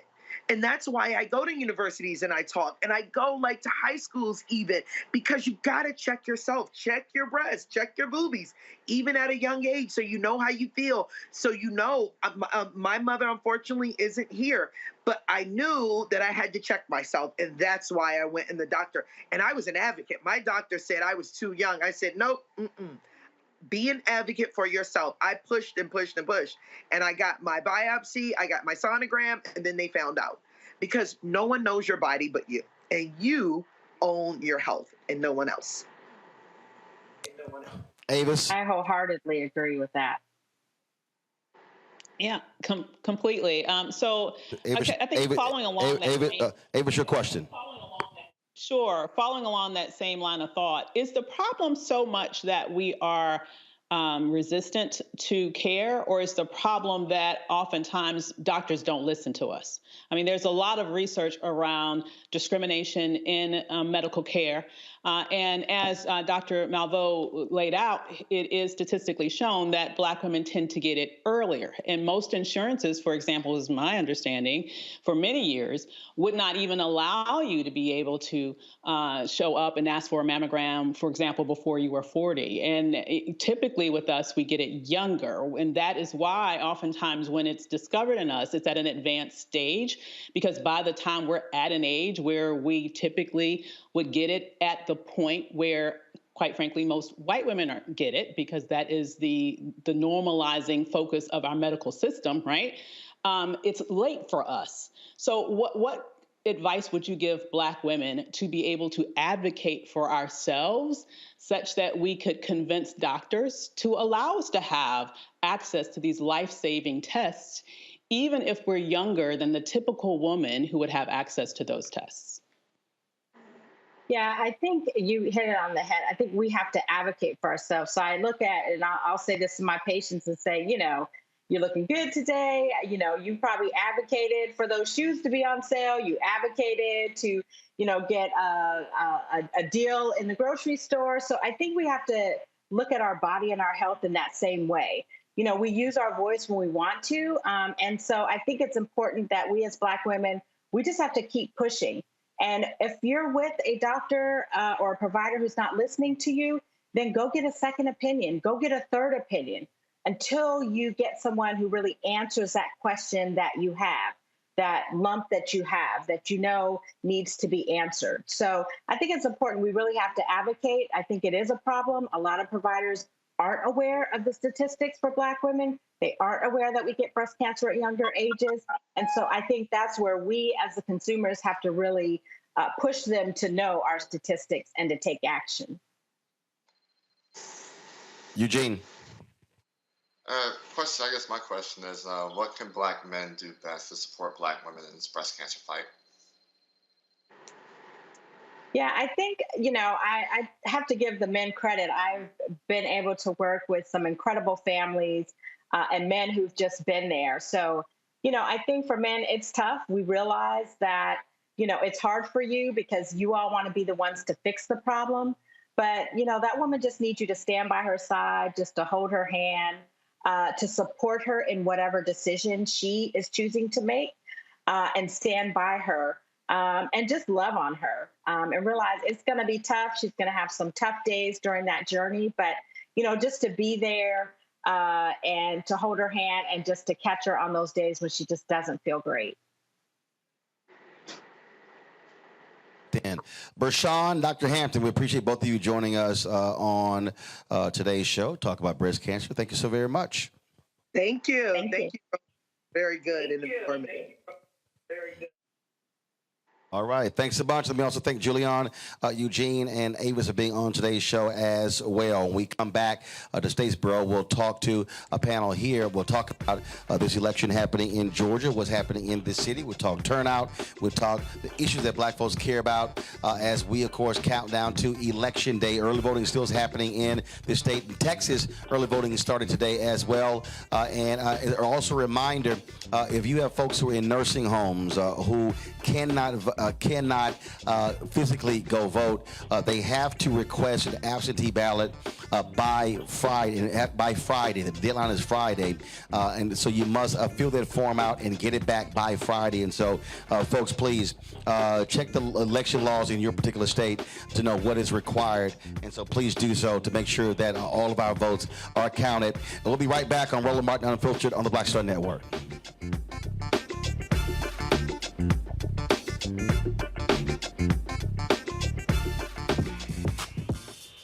When we invest in ourselves, our glow, our vision, our vibe, we all shine. Together, we are black beyond measure. Hi, I'm Dr. Jackie Hood Martin, and I have a question for you. Ever feel as if your life is teetering and the weight and pressure of the world is consistently on your shoulders? Well, let me tell you, living a balanced life isn't easy. Join me each Tuesday on Black Star Network for A Balanced Life with Dr. Jackie. We'll laugh together, cry together, pull ourselves together, and cheer each other on. So join me for new shows each Tuesday on Black Star Network, A Balanced Life with Dr. Jackie.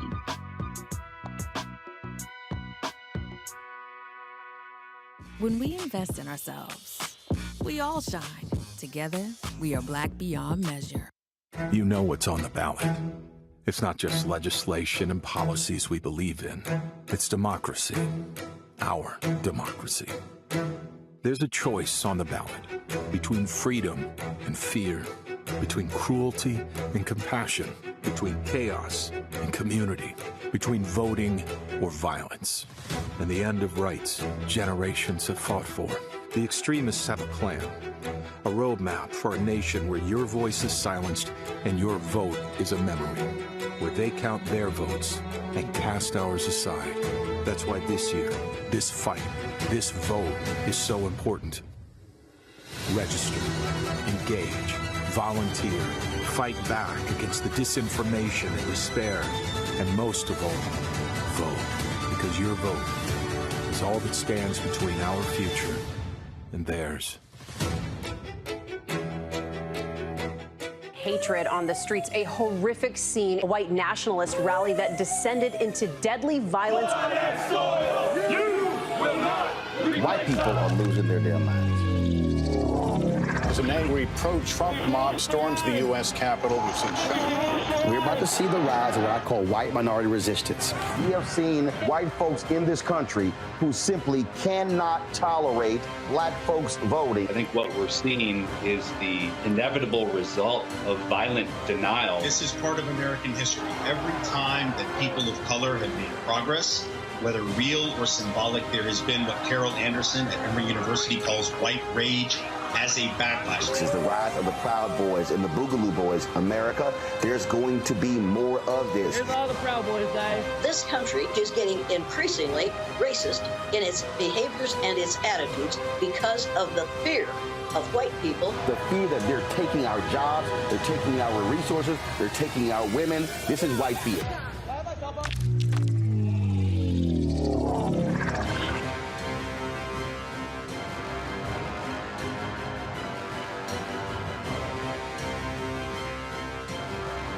am on screen and I am representing what a black man is to the entire world that's gonna see this. And this might be the only black man, a representation of a black man that they see. Right. So I am responsible. Right. For how they see black men.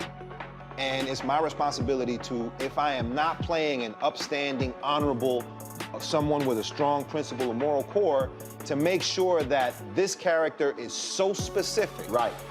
That it is him, not black men. And I wish that more actors would realize how important their position is as an actor of color, playing people of color on screen. Because there are people that see us all over the world in these different images that we portray. And not everyone knows black people to know. Yes. That's not all.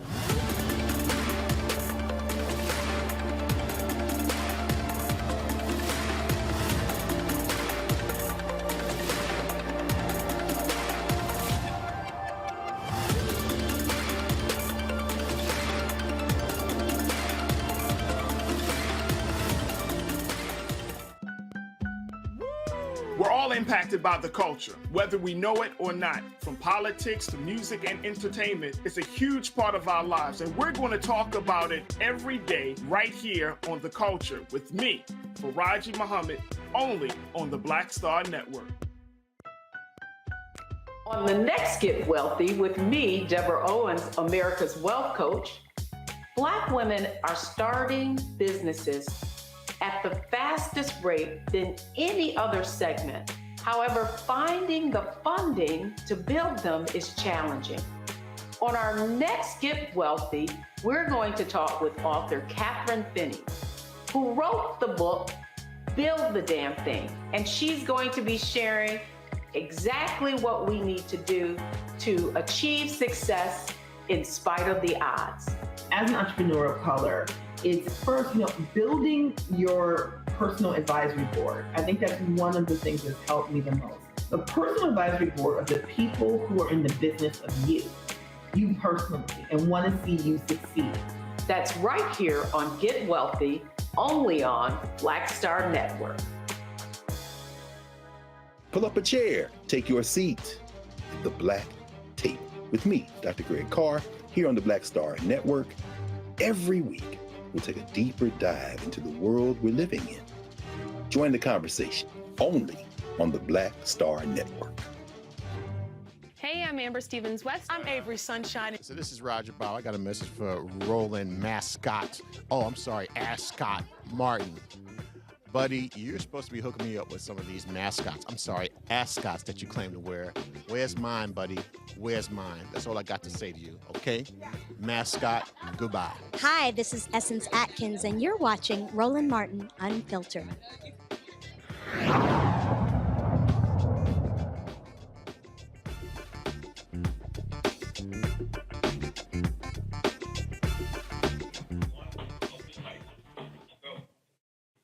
All right, folks, welcome back. Agape Worship Center here in Georgia. Glad to be here, folks. We were back. We were here actually been here the last 2 weeks.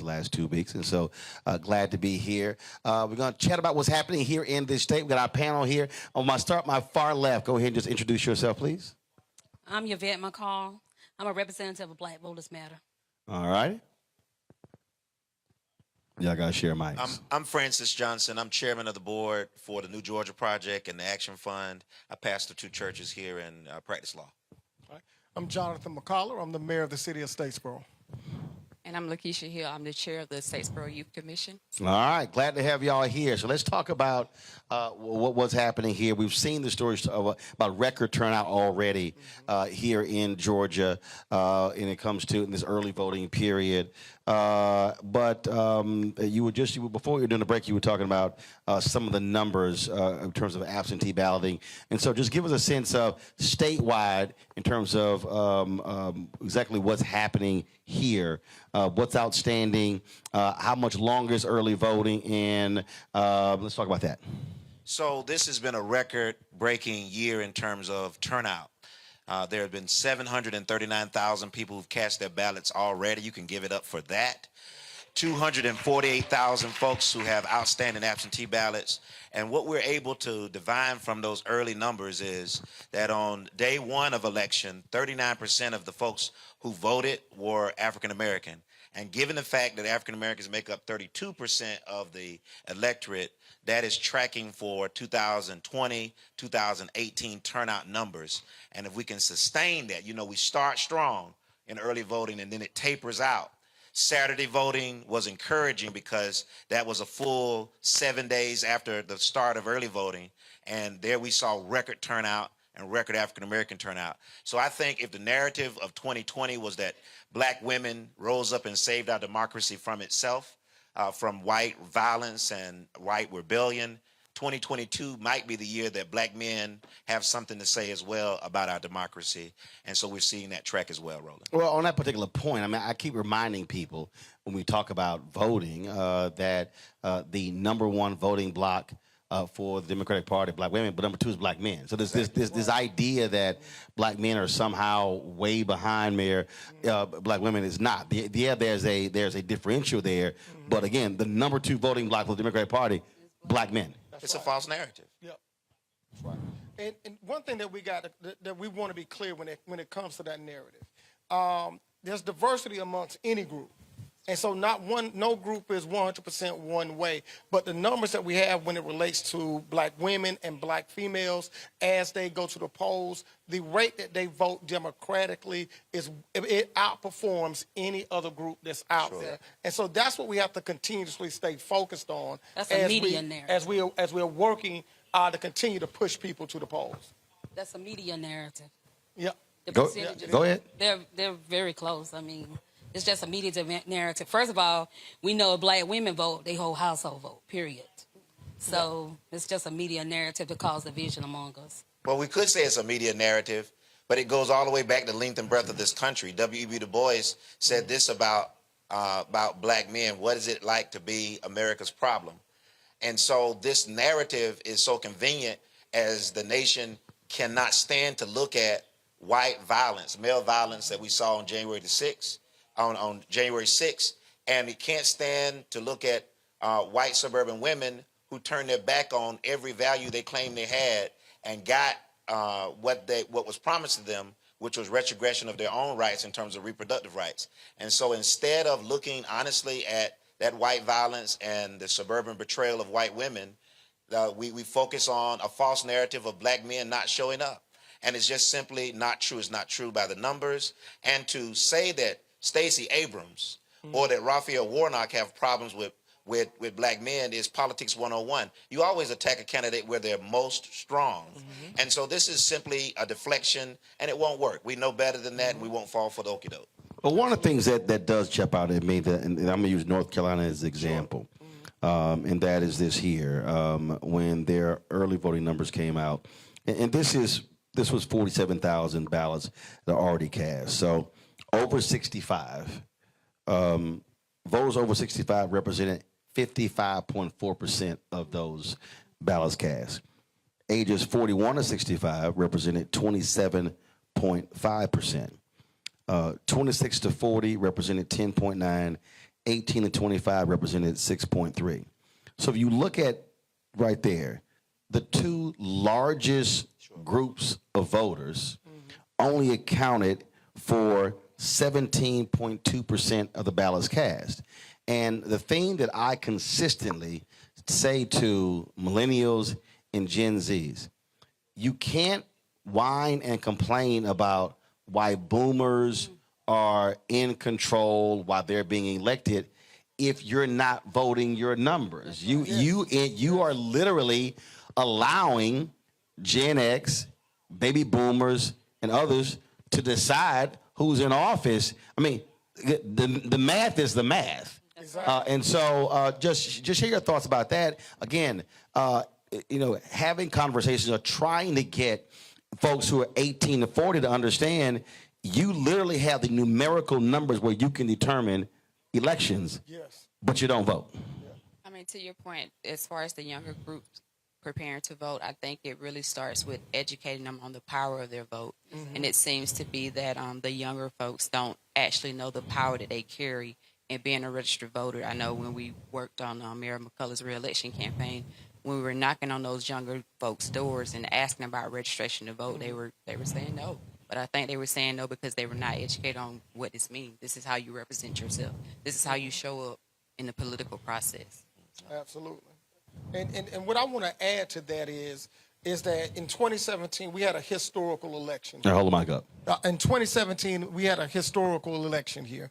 And what was so significant about that 2017 race is that it swung because of the young vote. And so what's powerful about that is that the youth, they are the conscience of any nation. And if the youth are showing up to the polls in mass numbers, that corrects the trajectory that any nation is on. And if there was ever a time that we needed young people to come to the polls, it is now. And we jokingly say this is about democracy. No, this is about America. Because what we saw on January the 6th was a real live coup d'etat attempt by a sitting president. And we have to be able to say that out loud. We're in a political climate where we can't even say what our lying eyes showed us on January the 6th. Well, some of us can't. I can say whatever I want. There you go. I said the day it happened, so I didn't care. Yes, exactly. But I say all of that to say is that it was young people in 2020. It was people of color. It was women. It was us building a coalition that righted the wrong when America was going in a direction that we did not need to go. And we must understand the power that we have and be willing to exercise that power if we're going to save our country, and especially the state of Georgia. And I want to say this about the state of Georgia. We should shudder at the idea that we are a camel's hair away from Herschel Walker representing us for the next 6 years. That's right. We should be very afraid. And that's where we are right now. So we can't afford to sit out. We need everybody to come to the polls, because running a football and running government are two entirely different things. Well, wait a minute. Don't leave out Brian Kemp now. Because the potential is what you talk about in terms of the disaster of Herschel Walker. But we know the actuality of Brian Kemp as Secretary of State. All you got to do is talk to the Quitman 10+2. All you got to talk to is Olivia Pearson, who we prosecuted 3 times. We were on those cases, and we know the devastation he did in terms of suppressing the vote. I showed up with Stacey Abrams with 40,000 registration applications only to hear him say he didn't have time to process them. And then 4 years as governor, where the man didn't even know what COVID was and didn't know you can get it contagiously as an airborne disease. His slow response cost millions to the state in terms of our economics. When it comes to real life, his failure to expand Medicaid has cost the lives of more than 12,000 Georgians. So Herschel is a disaster waiting. If we can stop him, Brian Kemp is a disaster in office right now. So for me, the Medicaid expansion is very personal, because I had a sister who passed in 2019. I feel like she passed prematurely. She worked as a CNA for over 25 years in a nursing home, serving the least of the population. But when she got sick and could not get health care, she went to the emergency room several times. Not once was she told how to get health care. She was told, you need to see a cardiologist. And my sister died, in East Georgia Hospital, because she had not had the proper health care. I take it very personal that Brian Kemp has not expanded Medicaid. Because as far as I'm concerned, my sister died because he did not expand Medicaid.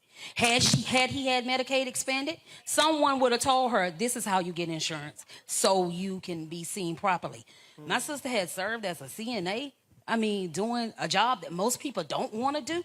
And she did it for over 25 years proudly, and couldn't even get health care when she needed us.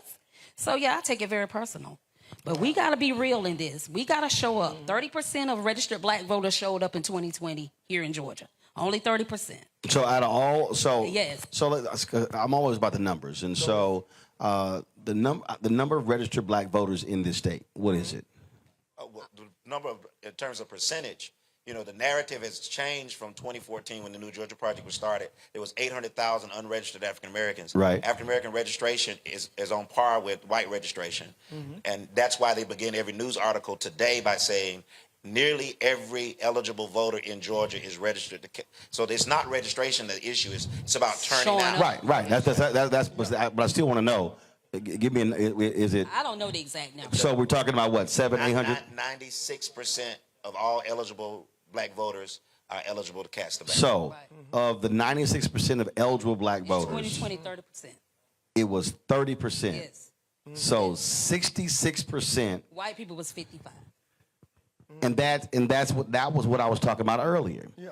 And that is when I hear folk talk about black folks, we got so and so elected. The reality is, if we take our number from 30 to 50, That's right. That's right. That's right. if we go from 30 to 50, literally, it can be a blowout for whoever we want. Right. Yeah. So we got to stop saying that we keep showing up and getting nothing, because we're absolutely not showing up, not in the numbers that we should. There you go.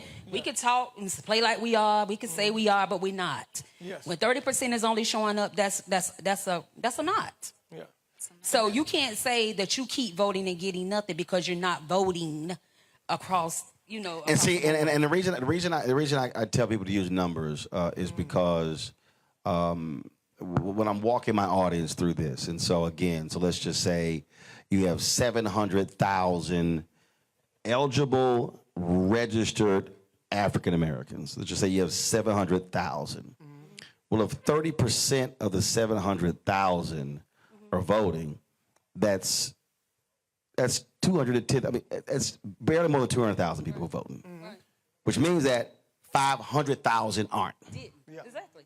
So we talk about black folks turning out, and folks like, oh, black folks, we showed out in 2020 and got Ossoff and Warnock elected. 500,000 didn't. That's right. If you take half of those 500,000, Biden Harris, if you just take how the margins go, they don't win Georgia by 11,000 votes. They win Georgia by 250,000 votes. Exactly. Which is the actual margin of, and it's going to blow folks away. That's the margin that Republicans win by in Texas. Yes. I understand. Yes. I understand. But there's another factor to this that doesn't take away anything you just said. Voter suppression is real. It is true. Although Baker versus Carr established that one man equals one vote, all of those votes are not equally able to cast an unfettered ballot. If you're African American, you have to wait in lines that are 3 and 4 times as long as in your suburban white neighborhoods. That's if you can show up with a registration in the first place. Ethnic sounding names, my wife's name, for example, Dr. Mika Williams-Johnson. Somebody types that into the registration database incorrectly, not by any fault of hers. She might have completed her registration correctly. It now punches her out and sends her a list of maybe 13 things that could be wrong. You figure it out, show up one day and get it straight. Beyond those pieces, which are just technical within the system, by the way, we also have 15 different elections going on at any given time in March for judges, a primary, a runoff, a November election, etc. We do this to confuse voters on purpose. And then when you add the very draconian measures that are in Senate Bill 202, which says, although we're going to make the lines longer and make it difficult for you to even get in the line in the first place, if somebody offers you a drink of water, that becomes a felony. And so when you subtract the number of people who are held in pretrial detention, when you subtract the number of people who attend HBCUs but can't use their HBCU ID to vote, although they go to a school in this state, and you can use a gun registration card to vote, when you layer on all those efforts of voter suppression every day, telling black men, telling black women that your communities don't matter because we don't see the kind of investment you put in during your administration, it's no wonder that as many people who are showing up supporting this democracy are even doing it in the first place. So I'm going to take a break. When we come back, I want to pick up on that, but also I want to talk about in terms of how we continue to mobilize and organize after the election, because I think part of the frustration, we talk about young voters and others, and I do this all around the country.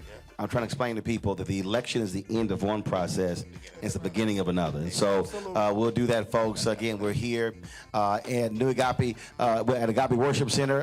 Folks, be sure, again, I see your comments. Be sure to hit the like button if you're watching on YouTube, on Facebook, on Twitch, on Instagram, on the Black Star Network app as well. And we'll be right back.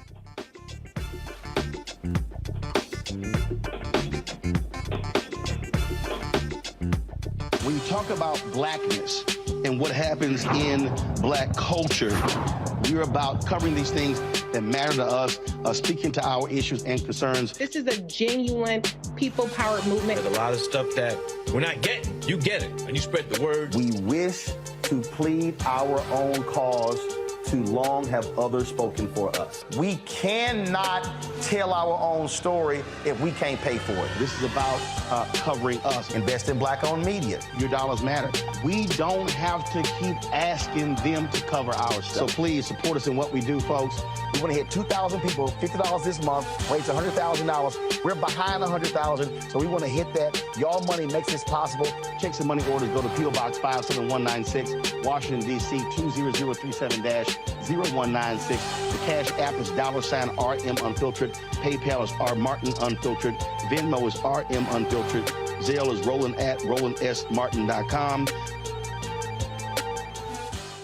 Hi, I'm Kim Burrell. Hi, I'm Carl Payne. Hey, everybody, this is Sherry Shepherd. You're watching Roland Martin Unfiltered.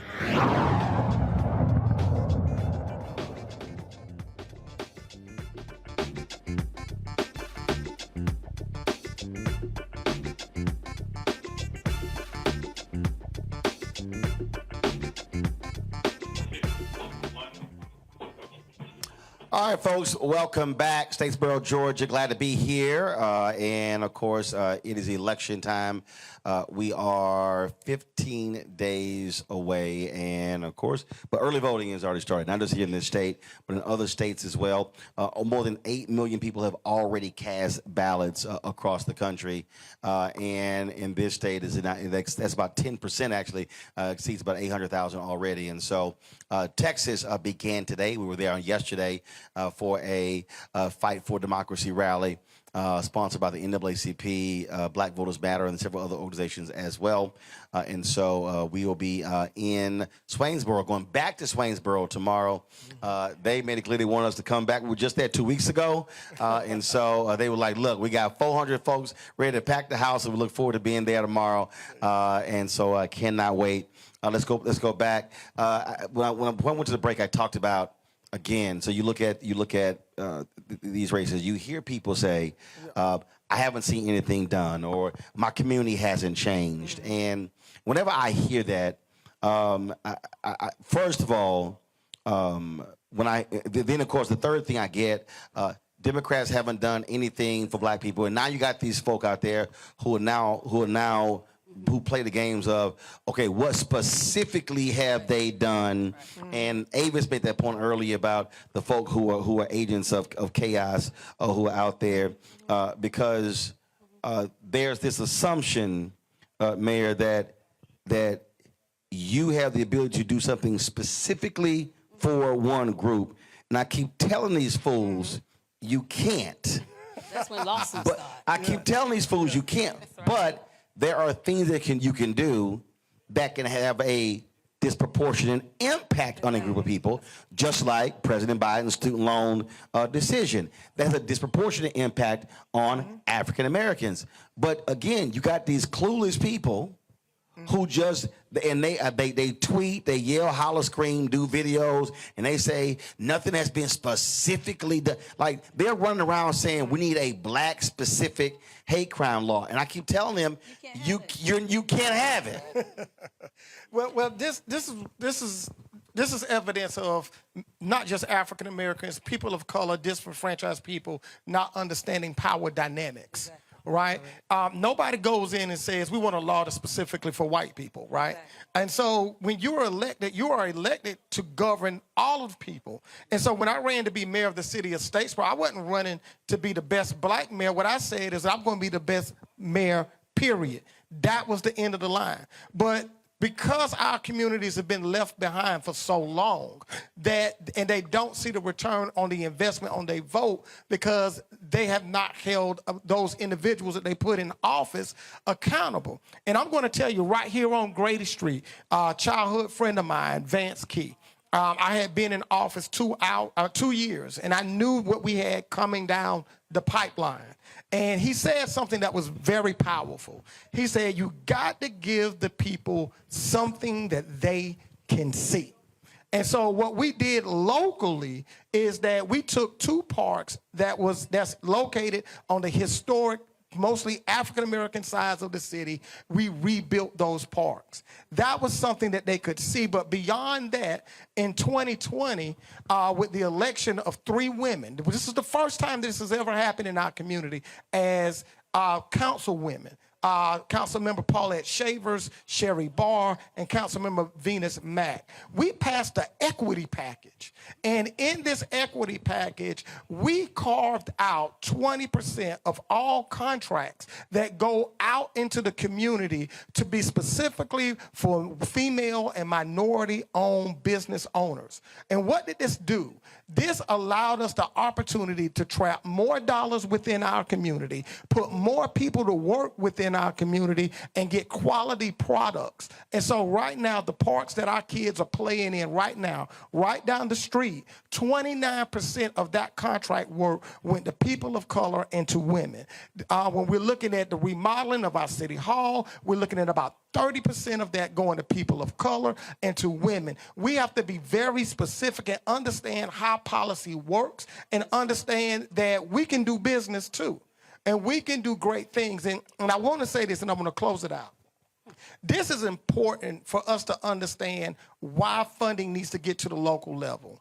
When the CARES Act was passed, it went to our governor's offices across the state.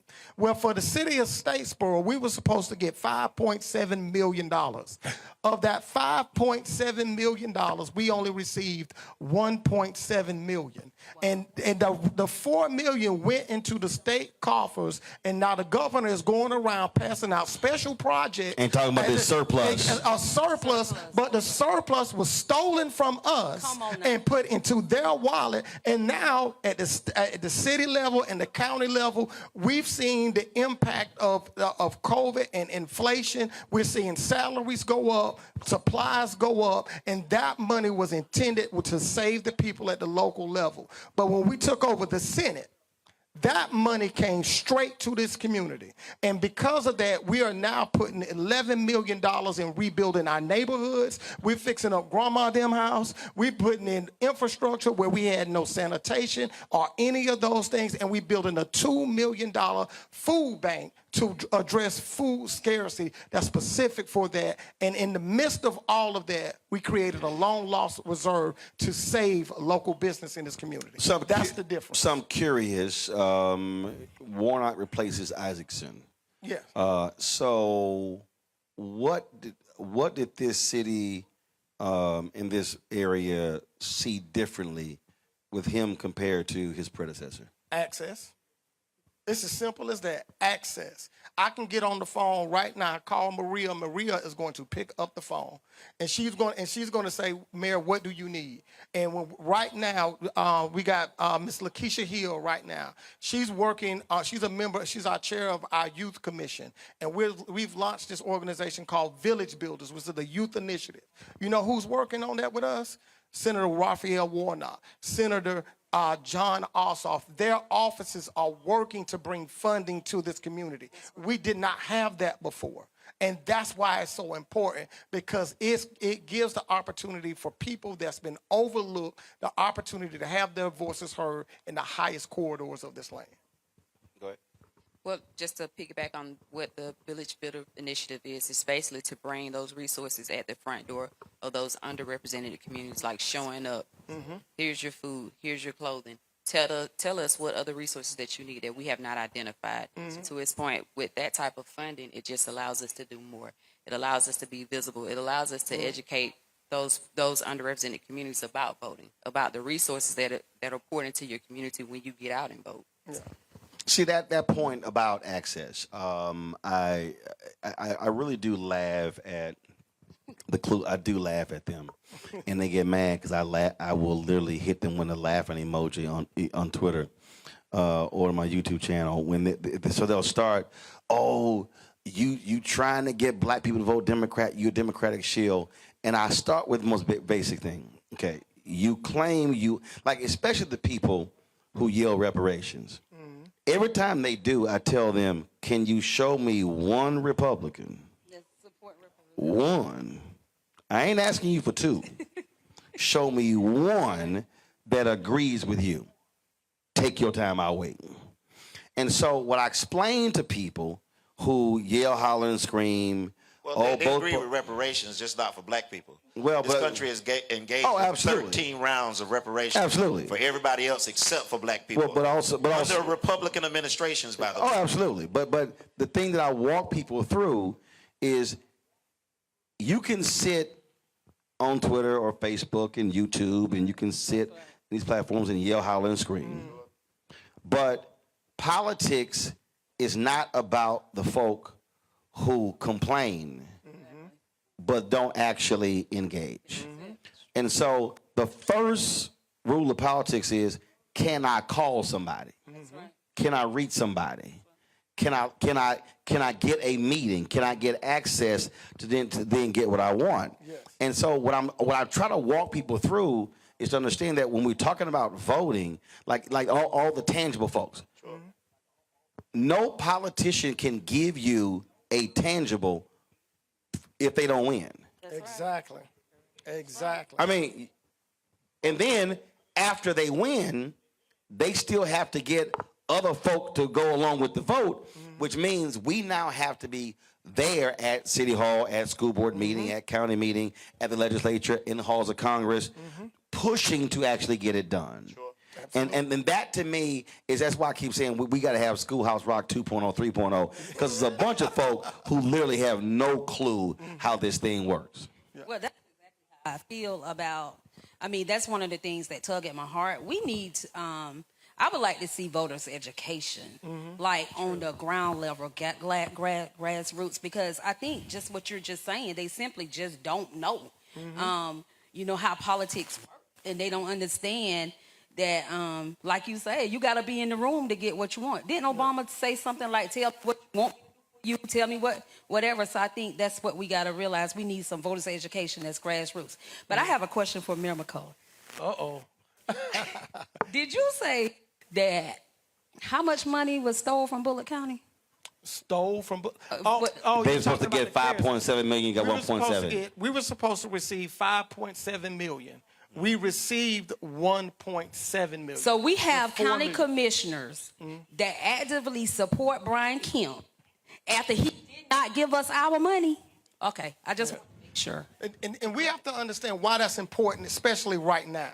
Right now, there's real conversations, not just in Statesboro, not just in Bullitt County, but across the state, where we're struggling to look at our budgets because we can't predict inflation. We don't know when the wages are going to stop going up. And wages are the biggest part of any governing body's budget. And with that being said, we're seeing these wages go up. We still have to figure out how do we provide the services to this community. And what that money would have allowed us to do, it would have allowed us to be able to pay our public safety officers more funding. It would have allowed us to be able to cushion some of the projects that we have going, and it would have been able to allow us to maintain our workforce the way that we want to. But I will say this.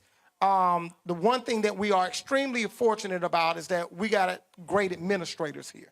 And so we're in a surplus financially. Financially, the city has never been better. But with that being said, we have to be extremely poignant about what dime we spend on what. And we have to reprioritize about the things that we believe are important. And the one thing that I'm super proud of this administration, myself and those women that came on in 2019, is that they said they're going to put the people first.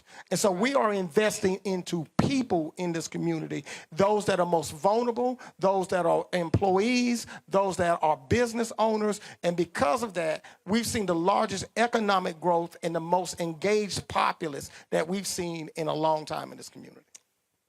See, the thing on, and I guess for me, the reason I just completely look at this differently from a lot of different people, because I had parents who were members of a civic club. They were founders of a civic club. And so I saw at 7, 8, 9, 10 what it looked like when they were like, well, we want to get new streets, new sidewalks, new street lights, new sewer system, get the senior citizens, the old firehouse turned to a senior citizen center, have the parks refurbished, and what that meant. I remember going before and testifying before the city council, 9th, 10th grade. And so what I keep trying to explain to a lot of our people, you can't just say, I voted, I'm good, now what you gonna do? Yeah. No, you literally have to be engaged in the process. So do you think that one of the biggest mistakes that we make is that we put so much energy mobilizing and organizing around the election, but disappears November 9th? But I don't know if that's true. When I consider what partners like Black Voters Matter, they're about Power Building 365. We had 18 offices across the state, the New Georgia Project, 500 employees out canvassing 365, building Black Power everywhere. But see, but here's why I'm explaining that. Yes, your two organizations are doing that, but I'm going even more granular. Sure. I'm talking about literally down to the street, going from city, neighborhood, block, street, house. Exactly. Yeah. That's what I'm talking about. And then when you then take Black organizations, you take Divine Nine, you take Links, you take Prince Hall Mason, you take Eastern Star, you take all of this. Again, we have a lot of organizations that are not organized. That's true. And so I think part of this, again, we spend a lot of effort on the election, got to get people registered, got to get them out to vote.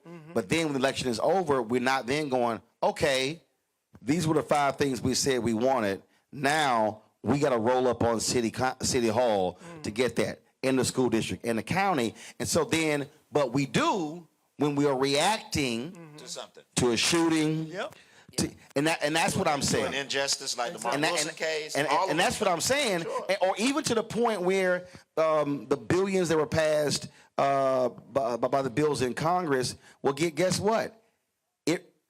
Communities have to then say, well, this is what we want built. Right. And a lot of times, we're not putting in our request when that money gets passed. And then we go, well, we didn't get none of it because we also didn't put in a request. Well, we just have to be not clear completing that the status quo supports the other side, supports the white community. So Mayor Collar doesn't have to do anything, and that community is going to be enriched. Here's 2 reasons. One, because regardless of who's elected on the county commission, on the Board of Education, or the city council, you can't raise the millage rate. And that benefits the de facto property owners, which are disproportionately white in our community. And as long as you don't do that, they'll let you get elected. The second thing you do is you raise user fees, which is a regressive form of tax that burdens the poorest people. So while you say you have a surplus, you really haven't funded government to the tune that needs to be funded because you don't want to tax white, wealthy landowners who want to keep their source of wealth. That's the first thing. Let's just be honest about that. And secondly, as long as you don't touch the judiciary, they don't care if you hold an office. And so our judiciary is as white as it's always been. Every single office, every single judge, every single prosecutor in a district that is made up of 40% Black is all white. They don't even have a janitor down there who is Black.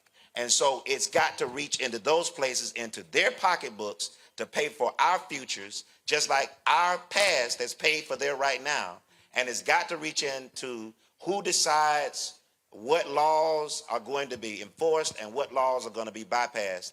Because when Black folks look at that, they say, I see representation, but I want to know what you're going to do about the taxation. I see representation, what you're going to do with the folks who wear the robes. But how do we solve that? Don't we solve that through elections? Well, I think that the opportunity that we're missing here is that we get elections, but we don't get governing.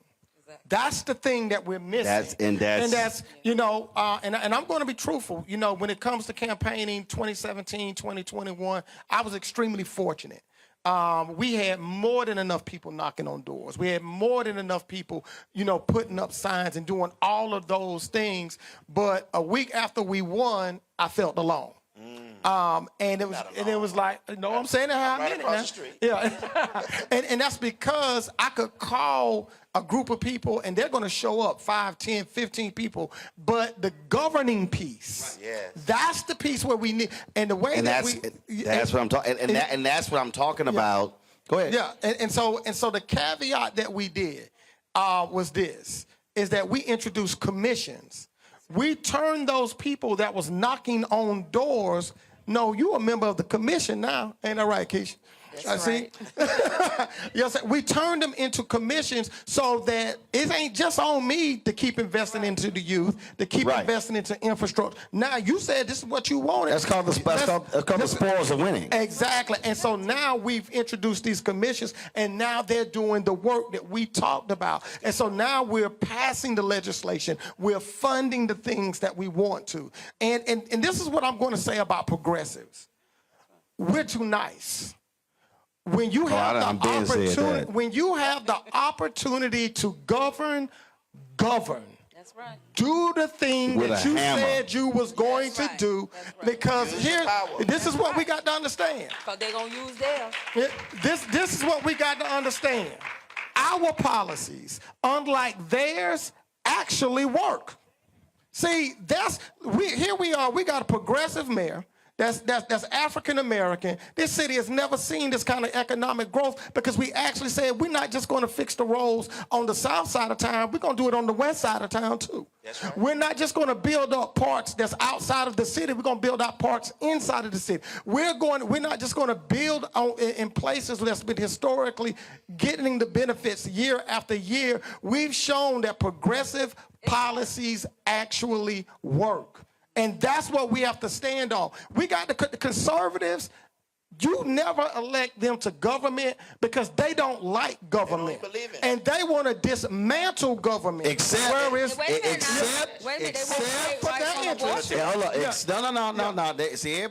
they holler. They don't like government until that flood hit. Yes, exactly. Until that hurricane hit.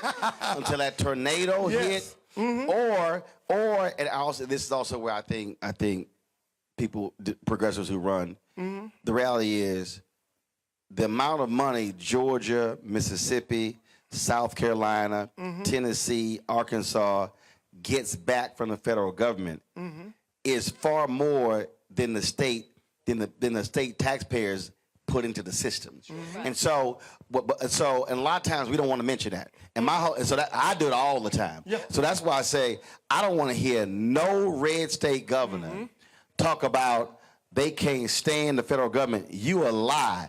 Cause Kemp ain't got a surplus to tout. That's a federal government surplus. That's CARES Act. That's the American Recovery. That's where that money is coming from. And we got to understand the game, because it's cute to say you got a surplus, right? But we had a surplus before the pandemic locally. And see, progressives also. And see, again, I'm way more gangster and I'm way petty than y'all. Because if I'm here and I know somebody who's touting money that came from the federal government who voted against it, I'll be showing up at the ribbon cutting. You voted against it. You voted against it. Yes. We don't want you in the photo. That's right. Only folk who voted for the money get to be in the photo. No, sometimes you got to embarrass folk because they are taking credit. Exactly. For the work somebody else did, and then want to be in the photo and vote against it the whole time. Exactly. I just think you got to call them out. Well, you don't mind not being loved right now. But we have folks who I love myself. I'm good. We have folks who get elected position who care more about being invited to different events and being loved by people who cannot stand them than doing what is right now. So, and that's just the balancing act you got to do. Either you're going to do what is right or you're going to do what is popular. So I'll give you an example. So when I talk about how do you mobilize, so you take Tennessee. Tennessee just announced, the state of Tennessee just announced that they're going to build a $2 billion domed stadium for the Tennessee Titans.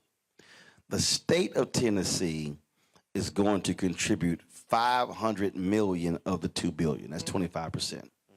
This is the same state where the committee determined that they have underfunded Tennessee State by $500 million. And what I have been asking NAACP in Tennessee, Urban League, other organizations, HBCU graduates, and I've said, please let me know when y'all are having your mass mobilization trying to shut the state capitol down, saying y'all ain't gonna give no $500 million for a stadium for a billionaire football team and not give $500 million to Tennessee State.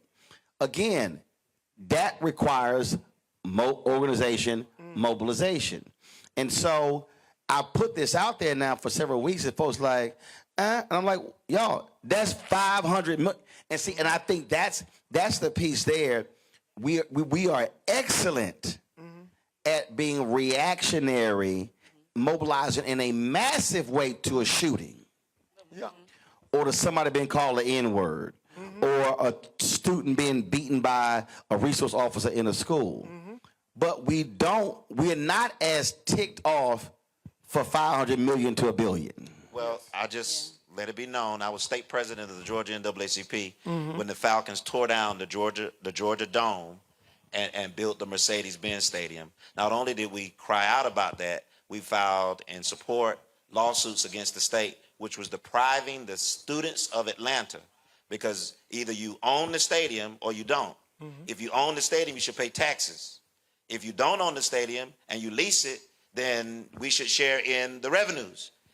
Either way, Arthur Blank and the Atlanta Falcons made off like a fat cat, and the taxpayers on the hook for it. It's unpopular, but it was the right thing to do. And so there are folks who are lifting their voices about these issues and are trying to mobilize our community. But remember, we're running against a propaganda machine that has made people believe that taking a knee was violent protest and breaking into the Capitol was legitimate discontent. And so when you're running headlong against a machine like that, where we're trying to dismiss church, so with enough time for folks to see the Falcons lose again, that's the organizing force that we're organizing against. But we won't stop. Those of us who believe in freedom cannot rest until it comes. And I want to say this right here. This what we don't need to think of either or terms. Right. Because the state government got the money to do both. We have to be very clear about that. We're gonna build a stadium, but we're gonna also fund Tennessee State too. Because they can we start with what the Constitution actually says the government should do? Oh yeah, and funding a stadium for a billionaire is not in those Precisely. Oh yeah, absolutely. But providing for the common defense, promoting the general welfare. Exactly. Those are things that are listed there. Yeah, I think I see what Mira McCullough is saying. It's not going to stop. So you got to say do both. Yeah, exactly. It's not going to stop. That's what we have to be clear on. It's not a zero-sum game. You know what I'm saying? And let's look locally. You know what I'm saying? I can work on the Blue Mile and build up crosstown too.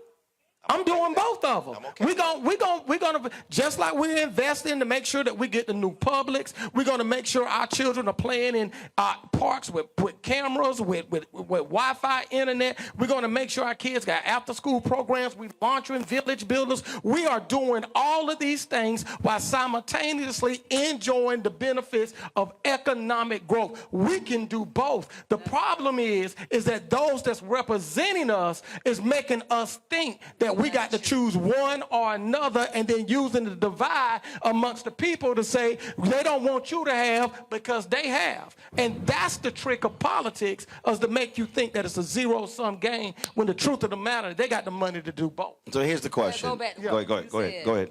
You was concerned about when is the mobilization going to start, right? That was because that's where pressure comes in. Because I understand, again, inside, outside. The outside pressure actually should be, the outside people should always be talking to the inside people because the inside folk like, now, you know them outside people going to act a fool. Y'all might want to go and cut this deal. They work together. The problem is when we have black people who are inside people who don't want to talk to the outside people. Yeah. And then you're not working in concert. But that's the genius of William Barber, who's the architect of Moral Monday. In addition to launching Moral Monday in North Carolina, we started one in Georgia. Matter of fact, Raphael Warnock went to jail protesting. I was there with him, sitting beside him in the governor's office to expand Medicaid. Folks said, you don't get people to mobilize around Medicaid. They don't know the difference between Medicaid, Medicare. They don't. They're not. That's not a sexy issue. It was, and it was not just an issue that galvanized that Moral Monday that saw attention put on protest again. It was the precursor for the kind of tactics that were used by the Black Lives Matter movement. And so I think you're right. Those of us who hold positions need to consider something beyond the title, and that is, what is our responsibility? Will future generations look to us like we look to those who came before us and say they stood up and did what they could and made a way for us today? So final round here, and that is this here. How many more days of early voting in Georgia? What is that? What, 14 actual days and then election day? Gotcha. So it ends what? Sunday? The Friday before Election Day, which is the 5th. The 4th? Yeah, November the 4th. All right, so another round of Saturday voting, some places. The 29th. In this state. So if you, wherever you are, the most important thing you can do, if you need information on this, on where to vote, on the days and the counties that have Saturday voting, go to readyset.vote. That's readyset.vote. You can get information on the candidates. You can see a sample ballot. You can check your registration. You can find out where to cast your ballot. You can make a plan. Do not wait till Election Day. It's too critical. Go and put it in the box tomorrow. Organization-wise, are y'all looking at the numbers every single day and seeing what places are voting, who's up, who's down, and where you need to send folk to drive them out? Personally, I'm not. I just looked at Bullock County's on today. So she's working at the local. This is such a great panel. Yvette is working through Black Voters Matter at the very local level, organizing folks here in Bullock County. Got it. So right now, as of today, we got under 1,000 Black voters have turned out for early voting right now. So we just gotta get to the polls. And where here? In Bullock County. And how many eligible Black voters you have in Bullock County? I think it's like 11,000 maybe. What is the number? It's in and around 11 to 12,000. Yeah. So 10% of your eligible Black voters have voted. Yeah. I mean, and that's the information I got today. So that may not include the ones. I got it. And listen, I want folks to be energized because 11% of the electorate across the board has voted. Yeah. So if it's 10% here in Bullock County, it's tracking. We also remember that 70% of the eligible Black voters live in Metro Atlanta. Right. Yeah. Right. And that shouldn't be understated. And 18 to 29 population is under 6% right now. So we definitely need y'all to get out and vote. And again, that's the reason I'm asking the questions, why I want the data. So again, repeat that again. So you said under 6%. So of 18 to 29 voters, under 6%. Right. Which means that the work of the 11,000. That's what 11,000 out of that. No. That's what just in general of the people who have voted early so far. Got it. Under, so for folk out there, again, going back to what I showed in North Carolina, we should be having, if you Black and you 40 and under, folks should be pressing them, getting out to vote, because again, that's also the largest group of actual voters today. Go ahead. So there's been 837,597 folks as of the close of polls to today. That's 11% of the electorate. And so I'm actually encouraged when I see a rural county like this posting 10% of its eligible Black voters. It's tracking. Black voters are still ahead of their percentage. And let me go back and correct something that was said earlier. Black folks make up 32% of the total share of the electorate, not a 32% turnout in the election. That's a little different. That's important. So, but the real takeaway for me is that folks are showing up, and they're showing out despite insidious voter suppression, and the folks who are manning the polls and working as poll workers in our local office deserve to be appreciated as well. They're standing up against some kind of retrogression and hate that we haven't seen in a long time. The New Georgia Project, 365, builds power every day in black communities, and we're unashamed about that. Our founder, Stacey Abrams, is on the ballot. You make your choice of who you want to represent this state. Our second chairman, Raphael Warnock, is also on the ballot. You make your choice about who you want to represent this state. And so we couldn't be more proud of those who are running and to be a big part of the success in getting folks registered and casting their ballot in the state. Thank you, Roland, for being here. I appreciate it, Mayor. I want to say two things. I want to make 2 points very clear. This election should be extremely personal to us. It should be extremely personal.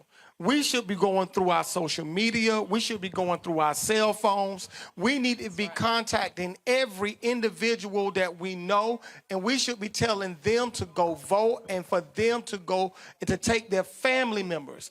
This is a personal matter for the state of Georgia because we are looking at the future of this state, and in my opinion, the combo that we have right now in Stacey Abrams and Raphael Warnock speaks to the best of what this state can be.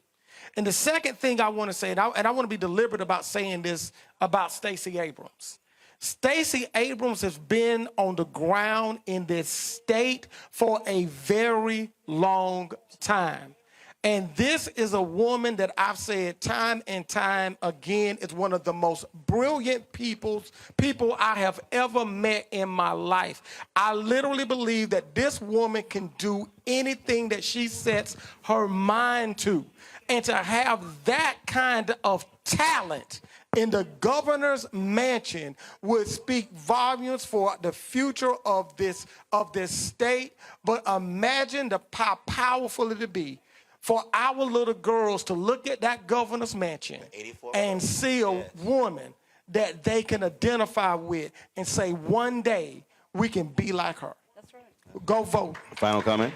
Final comment, just picking back on the mobilization, I think it's very important just, to get to the door, not just, on the broader perspective, but show up in these neighborhoods, knock on the door, educate the voters, and put pressure on them to actually show up and cast their ballot. All right, then. We certainly appreciate it. Go ahead.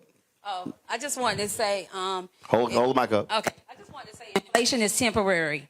We know inflation is going on. We know that corporate profits are driving inflation. Over 50% of these products 50%. that you're paying all this extra from is going to corporate profits.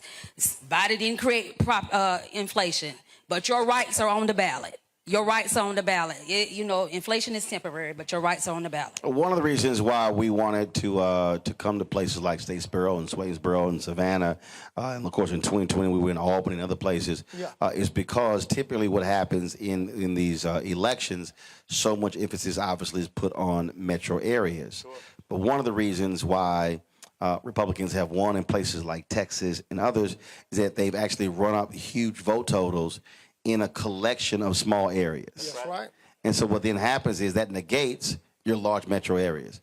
And so I keep saying that we have to be hitting numbers that others are not hitting. So if you have 11,000 black folks who are eligible in a county, we should be seeing 75% of them voting. Yes. We've got to maximize our numbers. That has to happen. That's how Harold Washington won as mayor of Chicago when black folks turned out 80% of total of the eligible population actually voted. We simply cannot have cities where it's 20, 24, 25, 28, and 30%. I mean, we simply are not utilizing the power. And for all y'all folk out there, and y'all know exactly who I'm talking to, and I ain't got no problem calling y'all out. Y'all can holler, cut the check. Y'all can holler tangibles all y'all want to. But let me tell you something right now. It's some folk on the other side, they showing up. That's right. They're showing up, and they're going to show out, and then you're going to be left hollering the same thing after Election Day, and they're going to be in power. So it's up to you. Let me thank the folks here at Agape for allowing us to be here. Thank you so very much. Thank you for the panel as well. Thank you for all of y'all for attending. Folks, tomorrow we're going to be in Swainsboro, so look for us broadcasting from there tomorrow. Don't forget, if you want to download the Black Star Network app, Apple phone, Android phone, Apple TV, Android TV, Roku, Amazon Fire TV, Xbox One, Samsung Smart TV. You can also support us by joining our Bring the Funk fan club. See and check in money orders, the P.O. Box 57196, Washington, D.C. 20037-0196. The Cash App is $RM Unfiltered. PayPal is R Martin Unfiltered. Venmo is RM Unfiltered. And Zelle is Roland at RolandSMartin.com, Roland at RolandMartinUnfiltered.com. And, of course, get your copy of my new book, White Fear, How the Browning of America is Making White Folks Lose Their Minds. Y'all know I ain't lying. You can get it, of course, Amazon, Barnes & Noble, any bookstore, also Target. Download it from Audible. And, of course, order it from your favorite bookstore, black bookstore as well. All right, folks, I will see y'all tomorrow. Holla! Yeah.